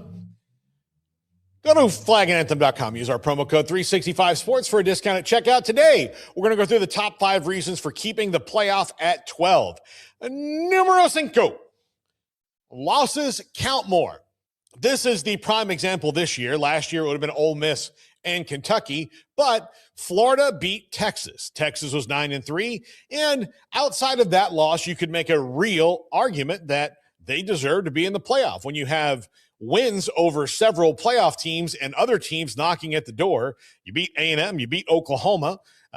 Those were both playoff teams. Those are quality wins. You had another loss to Ohio State that was a close game. That was a playoff team. So why are you out of the playoff at 9-3 when you probably have strength of record or wins better than everybody else? Well, losses have to mean something, and this one did. Florida was 5-7. They fired their coach just mere weeks after this happened. And, if this loss doesn't count, then Texas is in the playoff. And if you watch the way that Texas played all year, they really didn't play like a playoff team week in and week out, and they were a little bit scattered. Now, you could make the argument that they should have been, but were they one of the 12 best teams? No, because the 12 best teams don't lose to Florida, bottom line. So a loss to a 5-7 team knocks you out. Same thing with Kentucky and Ole Miss last year. Lane Kiffin tried to eliminate the fact that Ole Miss lost to 4-8 Kentucky last year. Just like, the SEC's tough. Our 4-8 teams are way better than your 4-8 teams. No, your 4-8 teams are 4-8 teams. That's what they are. You are what your record says you are. Thank you, Bill Parcells. Number 4, keeps 8-4 teams out of the playoff. If we expand to 16, you are going to see at least one 8-4 team in almost every single year. I just don't think that's good. I think that's a good season. I would not, especially for my team right now, sneeze at 8-4. I might actually cry tears of joy. But that should be a 8-4 this year. Maybe you're going to be a playoff team the next year. That should be a building point, not a reward point. If you do that, there's going to be, especially at 16, where there's going to be some probably, more Big Ten or SEC teams that get in there. 9-3 teams for sure are going to get in, but you're going to see some 8-4 teams. And if you go to 24 teams, then yeah, you're going to have a crap load of 8-4 teams make the playoffs every year. And who wants to see that? I mean, you're going to see an 8-4 team play a 9-3 team in the first round of a play. What are we talking about here? What are we talking about? And while I was for playoff expansion, eventually there's too many toppings on the pizza, man. You can't taste the crust. Number 3, it's only been 2 years. 2 years. We've seen 2 really good playoffs 2 years in a row at 12 teams. Are there things that need to be tweaked? Always. And when they expand, there will be things that need to be tweaked. And that is how you kind of work through this thing, especially since you were so adamant against the playoff for so many years in college football. You've got to figure out how it really works in the sport. And the sport is ever changing when it comes to talent distribution, parity, money, all those things. Indiana won this year. That would have never happened in the past. We are seeing a sea change in college football right now, and to just throw 16 or 24 teams into this playoff in the middle of this transition is probably not a good idea because we don't really know. Now, that's not to say that one day there might not be a point where we probably have to put 16 teams in this playoff because of the parity and the way that this is distributed, but all schedules are not made equal. All conferences are not made equal, and that's just rule-wise. I'm not even talking about talent. Everybody has different rules and different ways that they go about building their things. So 12 teams right now needs to be where it stays until you can make a reasonable argument that it has to be at 16. I have not heard a reasonable argument for it has to be at 16 other than conferences like the ACC and Big 12 will get more teams in, or the SEC and Big 10 think they can get more of what they think they deserve, which to me, that's a really weak argument for why there should be 16 teams in the playoff. Which the actual argument they're making is we would like more money. It's not about the conferences getting more teams in and what's right and what's just. It's just, I would like more of the money. Like our stack is this big right now, but I think it could be this big. It's never going to come back to the fans. It's never going to, really benefit them, but who cares? Money. Number 2, conference titles still matter occasionally. Not for every league. It wouldn't have mattered for the Big Ten this year. Both those teams were going to the playoff. It didn't matter for the SEC this year. Both those teams were already in, although it totally should have in their regard with Alabama losing. It did matter in the Big 12, though, because that was the only way one of those teams was getting in, and we knew that after the fact when they selected the 12 teams that they selected. And it needs to mean something for the ACC. The ACC found a back door this year into it, but that was maybe not the best thing because it caused all this controversy that Miami took all this smoke for that they didn't deserve at all. Miami took all this smoke that they didn't deserve. It was about Alabama, and it's about the ACC and their stupid tiebreaker rules that for the life of me, I will never figure out how people who are in charge of making the rules don't see inevitabilities that, this will never happen. It's sports. It'll happen. It will happen. The thing that you don't expect to happen will always happen at least once in sports, especially when you make a rule ignorant of the fact that it could. Number 1, it's working. It's working. Indiana just won the title. It's one of the best seasons in college football history. It is amazing what they were able to do. And it was amazing what they were able to do because of the format that they came up with. Now, yes, would I like to see more teams that are not Big Ten and SEC teams make the playoff? Would I like to see the G5 have a real shot and really be able to grow and compete in this thing? Yes. But also, I know I don't live in Candyland. There are going to be things that keep, are injustices, at least in some way or another. But right now, the 12-team playoff is working. We all love it. We all love it. We really do. And if you say that you don't, you're just lame. You're just lame. It's been great for college football. It's working. Let it go for a little while and then be pressed to make it go to 16. You'll never have a reason to make it 24, but make sure you have to go to 16. Look, the NCAA tournament wasn't always 64 teams, and it's perfect. It was at 32 until they realized that the game had changed enough that 64 teams deserve to be in it. Give this a chance to grow before you overstuff it. Figure out what it is first before you make it bigger. That's my plea to you, college football. You don't listen to me at all, but my plea is out there. Leave it alone. It's working. The carnival begins now.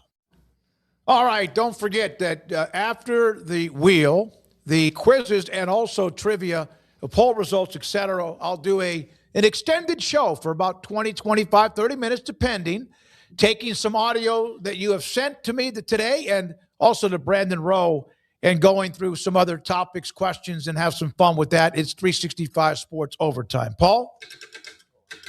That was... Bro, can we just trash this thing already? Where are we on an alternative? Digital wheel. It's a little bit... Paul's not letting go of it. It's like a binky. Besides the head coach, what coaching position seems the most technically challenging? Wheel Butler, come. Right? Yeah. I mean, it would be a coordinator, right? Offensive, defensive coordinator. Other position coaches would be tough too. Yeah, I'd imagine it would be a coordinator spot would probably be the most difficult thing to do. I don't know. GM maybe has a lot of ins and outs of the particulars of what you need to do. But yeah, I mean, there's just so much on a head coach's plate, and go down the power chain there. I mean, there's one way up. You got the owner, which I don't think that's that difficult. Just checkbook open up and make some of the bigger decisions. But yeah, GM or coordinators would be the only other options, really.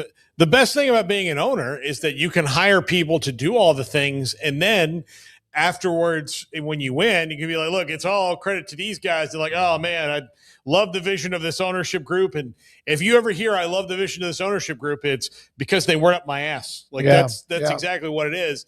Now, I do have a specific answer for this. I think it's the special teams coordinator. I think that's the most technically challenging, because you have to teach all these things. Different head coaches have different philosophies on special teams.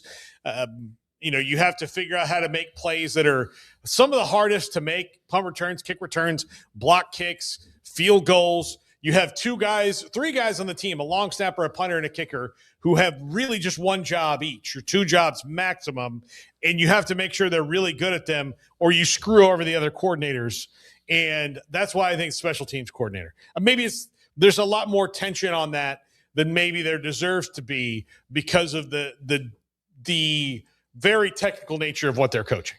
I'm a huge special teams guy. I'm not going to argue against it, because I think you can really help yourself a couple wins a year with that, or have a couple of losses if you're not very good at it.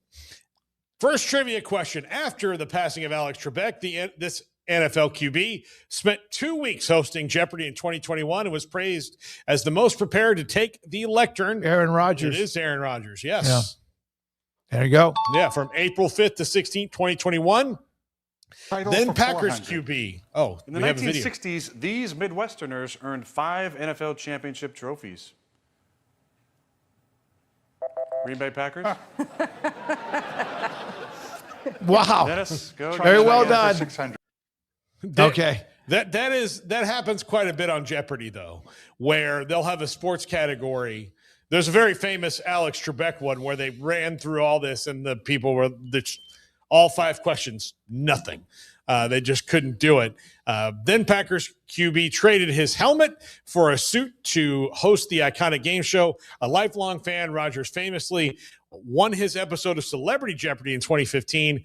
During his hosting stint, he helped raise over $25,000 for the North Valley Community Foundation. So, all right, very well done. Yes. In 1967, 87. Oh, 87. I'm sorry. A brutal cold front buried an arena under nearly 2 feet of snow, leading to the lowest attendance in the league's history. Which home team was playing that night? The Heat, the Suns. 2 feet of snow in Miami's never happened. Phoenix, rarely. It would have to be like a strange deal. Like I'm going to I'll say New Jersey. Andrew is a Devils fan, so it stands there. Craig, you have any? I have no idea on this answer. Yeah, I mean, New Jersey sounds fine. I can't believe it would be Miami, but then it'll probably be Miami by me saying that. But yeah, I would think it's got to be Calgary or New Jersey, but I'm going with the Devils. That's fine. 2 feet of snow in Miami, that means a truck full of cocaine. So right, yeah. New Jersey Devils is what we're going to go with because Andrew's a Devils fan. There we go. There we go. On January 22nd, 1987, a brutal blizzard dumped 2 feet of snow on New Jersey. Though over 11,000 tickets were sold, only 334 diehard fans braved the storm to watch the Devils beat the Flames 7-5.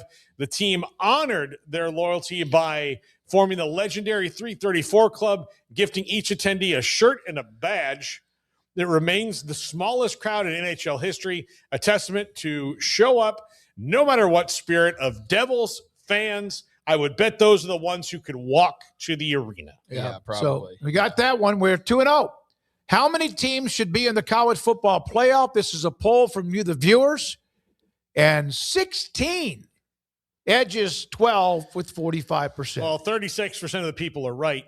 I don't know, man. I mean, I get the whole there's not 4 more teams that can win it, but when you look at it from the no buys in the first round standpoint, when you look at it from just like a round even number that makes sense for everybody, so not like, oh, well, Ohio State didn't play last week, that's unfair. So it's an advantage that now is a disadvantage, and there's other parts of it where if you just have 16, then yeah, there's no this team had a bye and that was either good or bad or whatever. Everybody just plays their games. Everybody who's a top 4 seed gets a home game, which they don't get otherwise now. So I think that way, that all makes sense. I think 24 is absolutely preposterous and stupid. I mean, I just think it's the dumbest idea, and it's just being greedy as hell. So, I mean, what we'd be saying here, so if it's 24, I mean, there's 25 teams in the rankings. Yeah. And if there was only one group of 5 team in it, basically one power conference team would be like,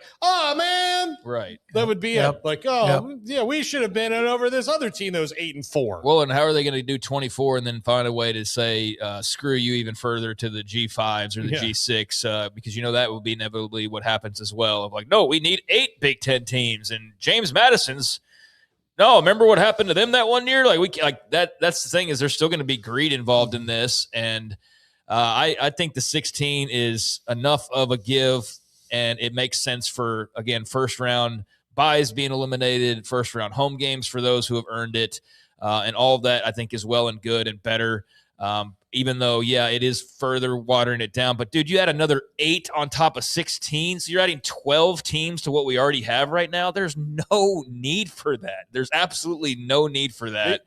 The only person who wants it is Tony Petitti, who has no idea how to make his league You more know why? money, and they've won 3 national championships in a row. He got over his skis and promised it would happen. Yeah. And now he's up against he's in the corner. Well, and I think his conference commissioners are saying, hey, why don't we why don't we make this money because we're national championships? This is such an overwhelming, easy winner, right?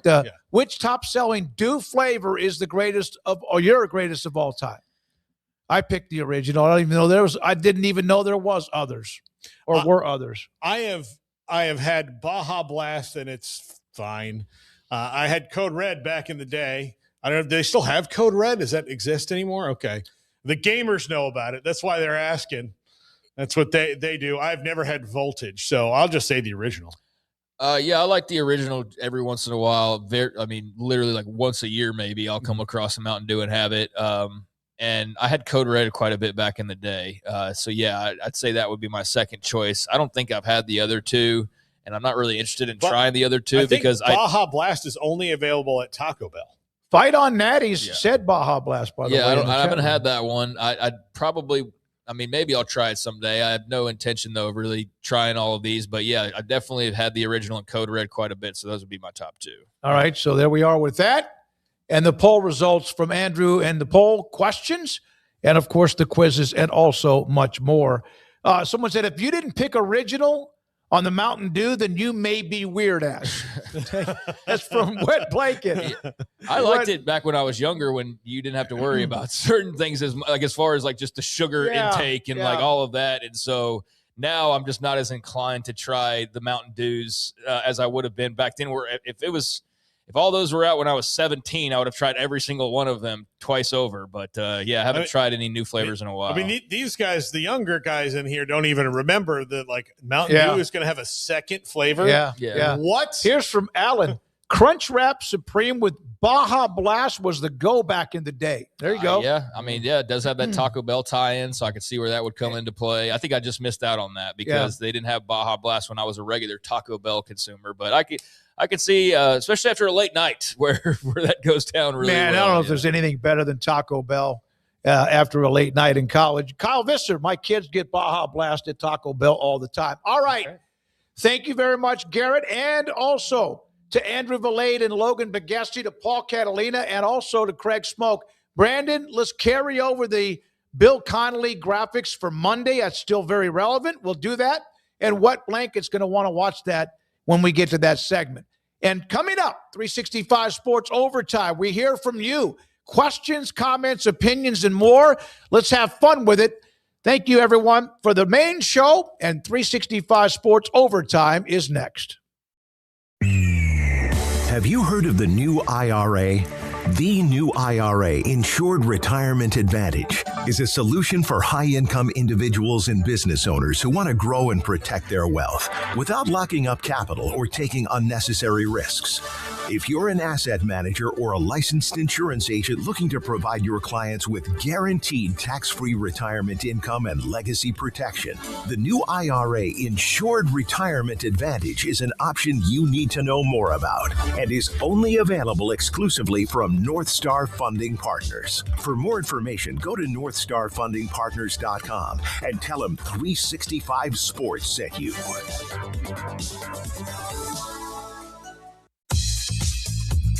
Baylor Scott & White Southwest Sports Medicine and Orthopedics, the team physicians for Baylor Athletics, diagnosing and treating all sports-related injuries, including concussions. These specialists also provide orthopedic services for athletes and non-athletes alike, whether it's knee or shoulder pain, a wrist injury, orthopedic spine care, and even an arthritis and total joint clinic. Trust the doctors Baylor Athletics trust. Baylor Scott & White Southwest Sports Medicine and Orthopedics wants to get you back in the game.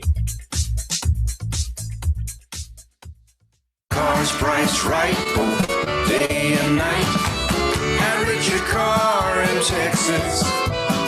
Trucks built for you, red, white, and blue. At Richard Car in Texas. Cars that zoom with lots of room. At Richard Car in Texas. Count on us, a dealer to trust. At Richard Car in Waco, Texas. Frazier adding more numbers, more yards to those. Oh, they don't have them yet. Look at Tommy Frazier. How many tackles can one man break? Touchdown. This is 365 Sports Overtime with David Smoak, and it's your time to be heard. Ask questions, voice an opinion. A few extra minutes with Smokey right now. Down the middle, that goes us right on the mark for a touchdown. Omar Cooper Jr.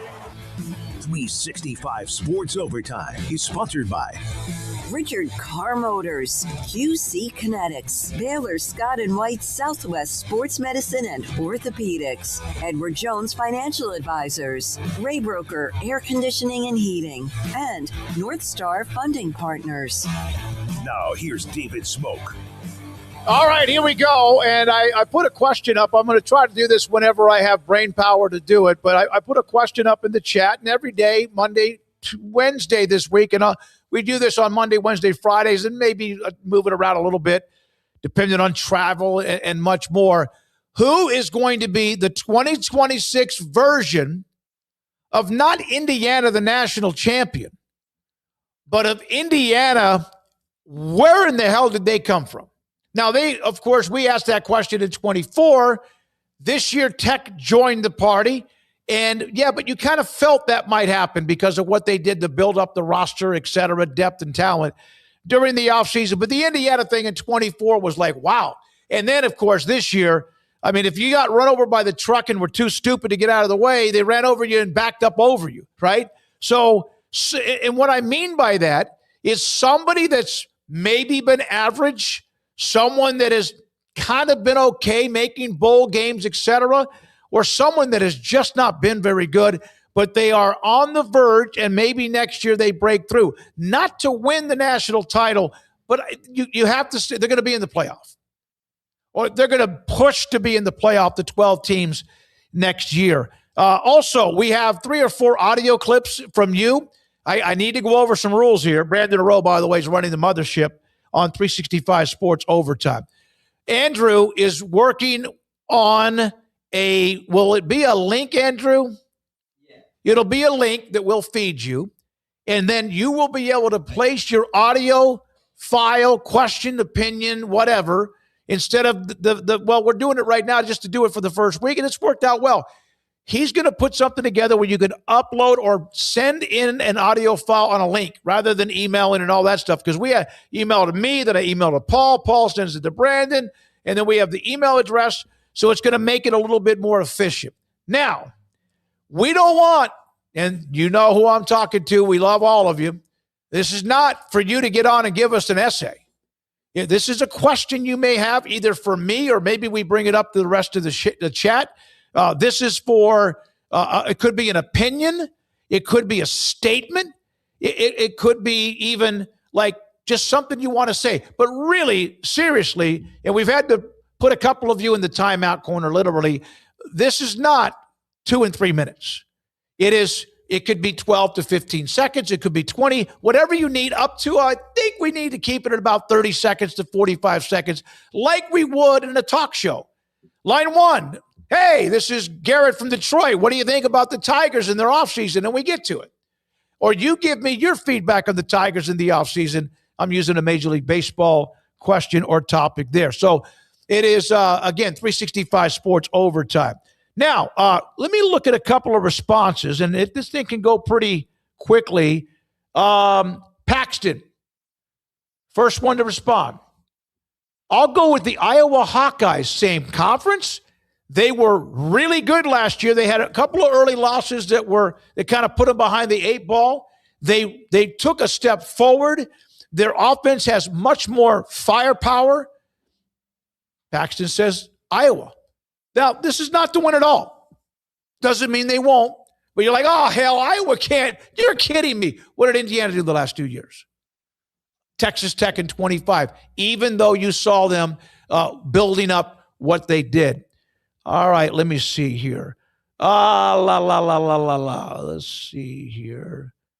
Firefighter. I hope it's Oklahoma State. You're going to want to watch a segment we do on Monday with Bill Connolly from ESPN, SP Plus, on out of nowhere. Like, just what?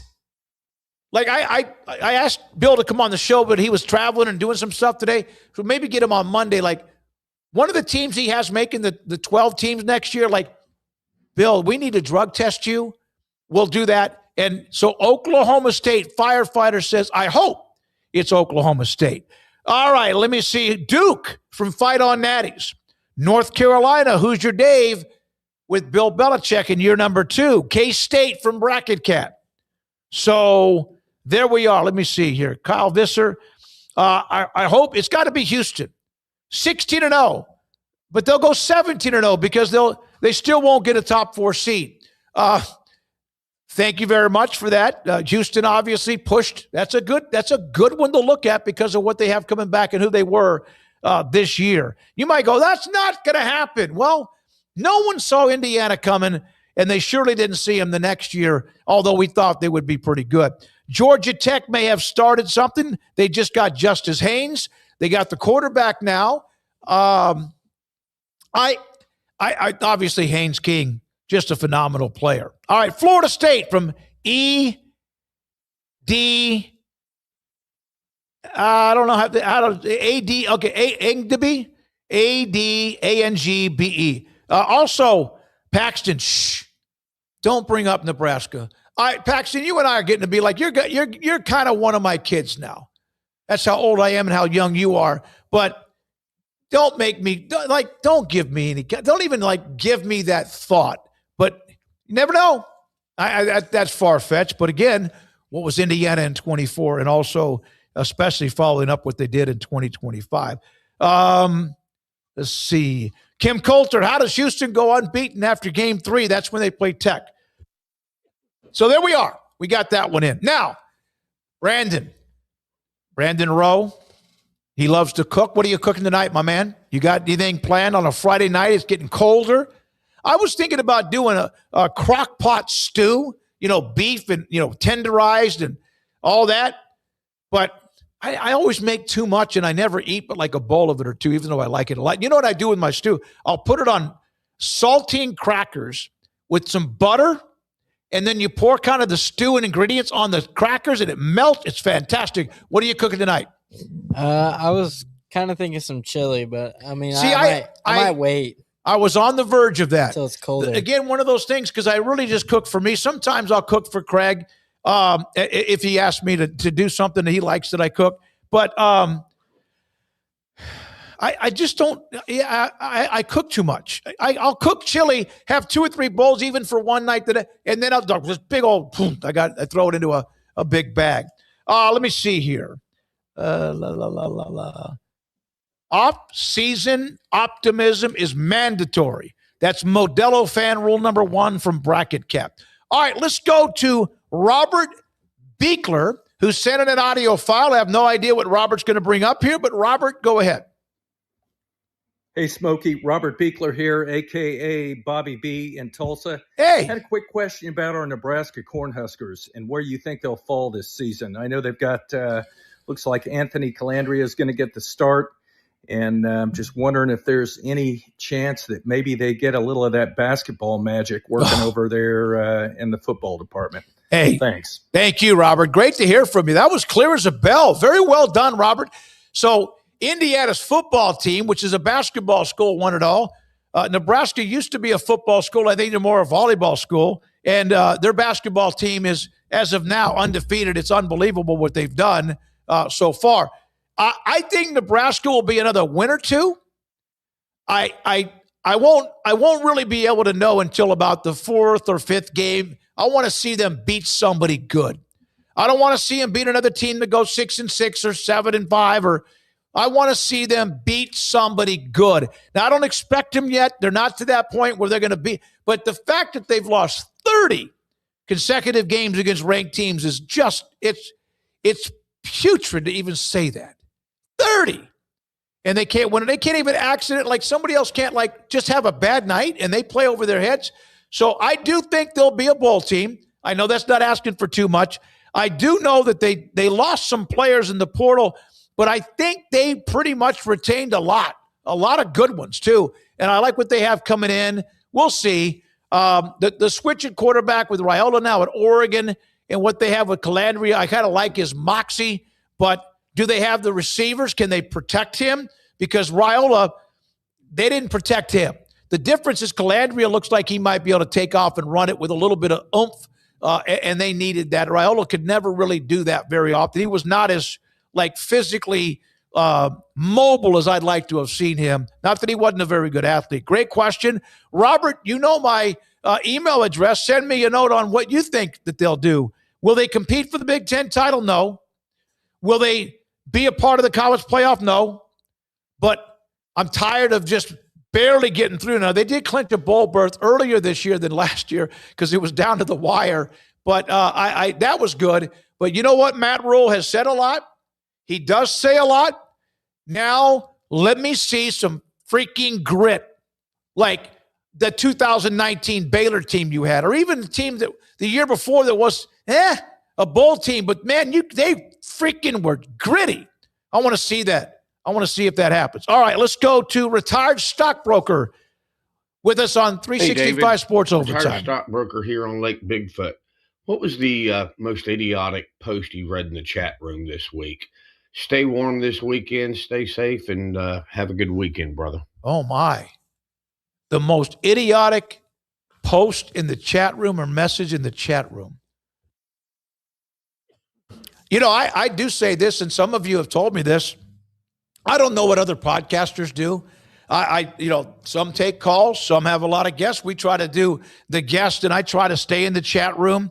I try to engage whenever I can, and I also know I have to babysit a little bit, like I did for a little bit today. Brandon, is there anyone that I don't know if anything oh my God, there was, I forgot his name. Some of you in the chat can help me out because sometimes just you get, you call them trolls, whatever. Someone comes flying through and they were trying to talk about Indiana. And who was it? And he got just annoying. And that's fine. You let him go. The only way I have ever blocked anybody is few, because we used to get a couple of sites that would pop up in the chat room that were like, oh my God, no. It took me 30 minutes to want to take it down, though. I forgot who it was, but somebody was just kind of just being annoying as hell. Let me see. No, some of the guys you guys are bringing up, they're not even a part of it anymore. You guys are bringing up guys I've nuked. MC Gusto, Grayson Ganoush, Metal. Yeah, I think I have maybe a couple of times. Some come at me hard, but I do pay attention, at least in the chat room. I forgot the guy's name, but he was coming in and he was just firing away at Indiana. I think he was an Ohio State fan or somebody. And it wasn't Clarice. It wasn't Clarice, who's, of course, she's been kind of quiet, humbled a little bit as an Ohio State fan. Let's go to Kim in Arizona. Kim. Hey, Smoak. Happy Friday. My question for you today is, do you think Brooks Koepka will win on the PGA Tour in 2026? Yes, I do.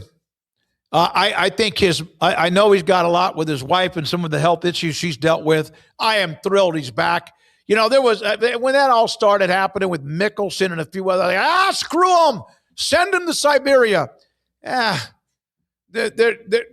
many of us, with whatever you do for a living, if somebody called you up that was tied to Saudi Arabia or PIF or whatever you want to call it, said, hey, we want to give you 8 times what you make right now, or an outrageous amount of money. I think you could talk about your beliefs and all that. I think most everybody would go, damn. It would take a lot to say no to money that would change your life. I hated it because I think it could have been prevented had they done what they're doing now. Even though Phil Mickelson, I think, has at times just kind of maybe been a little bit off. He was warning people on the PGA Tour of this. I do think the question is, yes, I do think Brooks Koepka wins.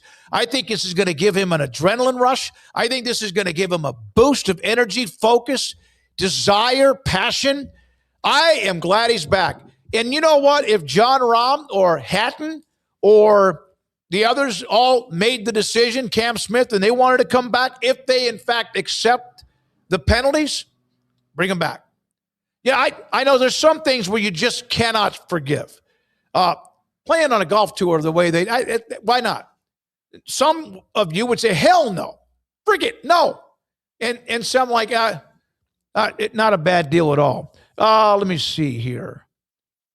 Let me see. Who's your Dave? Hard no. Okay, I'm not arguing with you. I'm not going to say you're wrong. But on Brooks Koepka, I do think he wins on the tour. Now, he's going against deeper fields. I know Liv had some pretty good names, but he's going on deeper fields, longer tournaments. But I think Brooks Koepka, I don't think he would do this. Not only just come back personally because of his wife and what she dealt with and they as a family. I think that Brooks will come back. He'll be locked in. Maybe his physical workouts are different. I think he'll win. I don't know if it'll be the FedEx. It wouldn't be like the FedEx Championship. I don't. He kind of gets juiced up around a major or two if he's going to be efficient and laser focused. I don't know about that. Maybe it's a John Deere Classic. With all due respect, that's a hell of a tournament to win as well. Excalibur, highly likely. Let's see here. This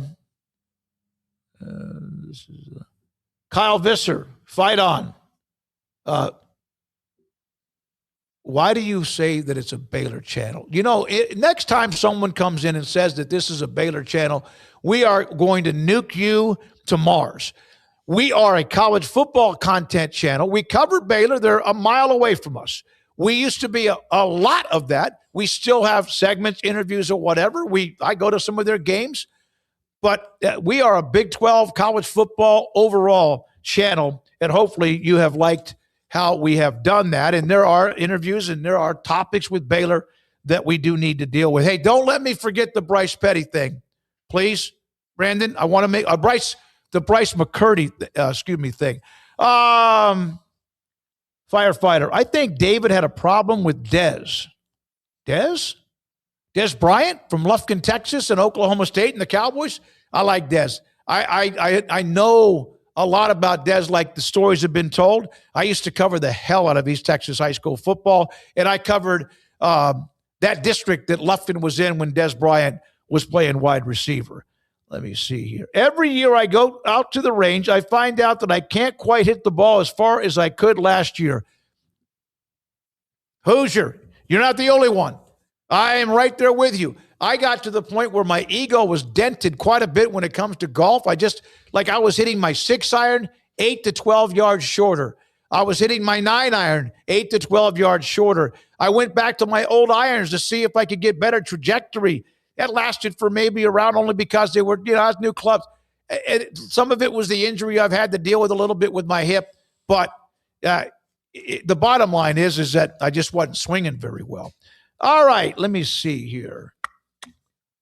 Smokey, what's better for college football, dynasties or one-off winners? We just saw, I don't think Indiana's a one-off winner. I don't know if they'll win another national title, Cignetti or not. We just saw one of the greatest viewership numbers ever. That's only second to USC and Texas, two unbeaten juggernauts, one team trying to win 3 in a row, another team with Vince Young, two big-time logos and Alpha Dogs and Blue Bloods, and they were just a little bit behind them. That's 2-3 million.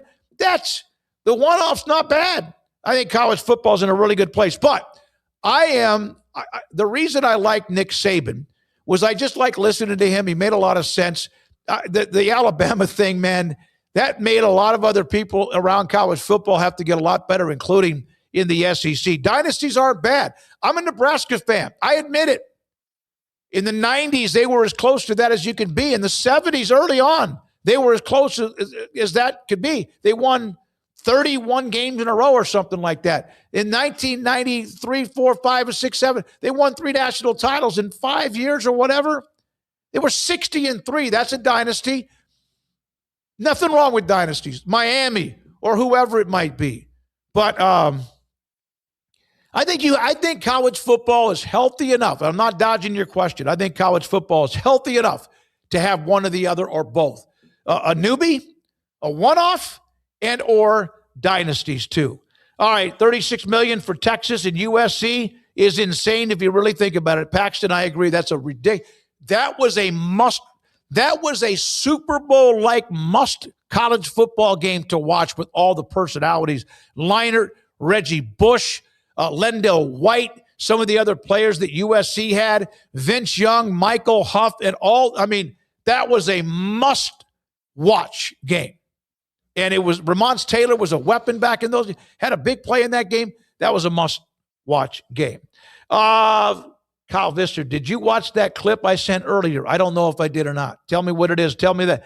Let's see. I'm happy Alabama's struggling now. Yeah, I wish I was 9-3 and I could call that struggling. In fact, Kim said that. Those teams were rock stars back then. USC players were hanging around with movie stars and the like. And, actually, Kim, you're right. Alabama was 9-4. All right, who do we have left? S. Michael? Michael DeHart. Now, we had to get S. Michael DeHart to resend his because, my God, he sent like 20 minutes. No, I'm kidding, Mike. I really am. Here's S. Michael DeHart. Smokey, this is your favorite old gold blue mountaineer, S. Michael DeHart, or Mike, preferably. Quick comment. Kirk Cignetti, West Virginia University graduate, took Indiana University to the national championship in college football. Darian DeVries just left West Virginia and took over as Indiana's basketball coach. And what if they win the national championship in basketball this year? Wouldn't that be something that Indiana would win both, and it would be by a West Virginia University player and a ex-coach. Never thought about that on the second part with DeVries, who was at West Virginia for a cup of coffee. They're 12-7 Indiana right now. It's a tough conference. They're 3-5 in the conference. Yeah, I'm looking at the ESPN, the standings for the Big Ten. It'd be ridiculous. I mean, what Indiana has done, I don't want to say ridiculous because that makes it sound like it's far-fetched or whatever. No, I mean, that would be ridiculous if Indiana was able to double it up. They are the only school that own the last two unbeaten teams in college sports when it comes to the big sports. Not the ones that get all the numbers. Football, Indiana 16-0. Basketball in the 70s with Bob Knight and May and all that team that went undefeated that no one's done since the mid-1970s. All right, I think we're going to wrap it up here. Let me see. What do you guys think? What do you think about this extra show? Should we continue it for another week or not? I think we're going to do that. Let me see here. Hope you're doing well, Mike. Don't have to worry about Indiana winning a national championship in basketball anytime soon from Hoosier Dave. Yep, Bracket Cat, the USC and Texas game was a collision course. You can see that from the beginning. Oh, Kyle Vister, on the video you sent me of the 1994 high school football, it wasn't the championship game, 1994 game between John Tyler and Plano East, when JT was up 41-17 and had to run a kickoff back to win it after Plano East scored 27 points in a row and 3 onside kicks. And then JT, Rod Dunn, ran back the kick 93 or 7 yards for a touchdown with just seconds left in the game to win it. That was, I did John Tyler's, the rest of their playoff games, 3 of them. Lake Highlands, one other school, I can't remember. Lake Highlands, Arlington Lamar, and then they won the state championship against Austin Westlake at the Astrodome. I broadcast their last 3 games of that year on KZEY radio at the time. Brandon, thank you for staying later than you normally are. Thank you for all of the audio. I love it. That sounded great. And we're going to tell you a little bit easier how you can get that your voice, your questions, your comments. Keep it 15 to 35 or so seconds. And thank you very much.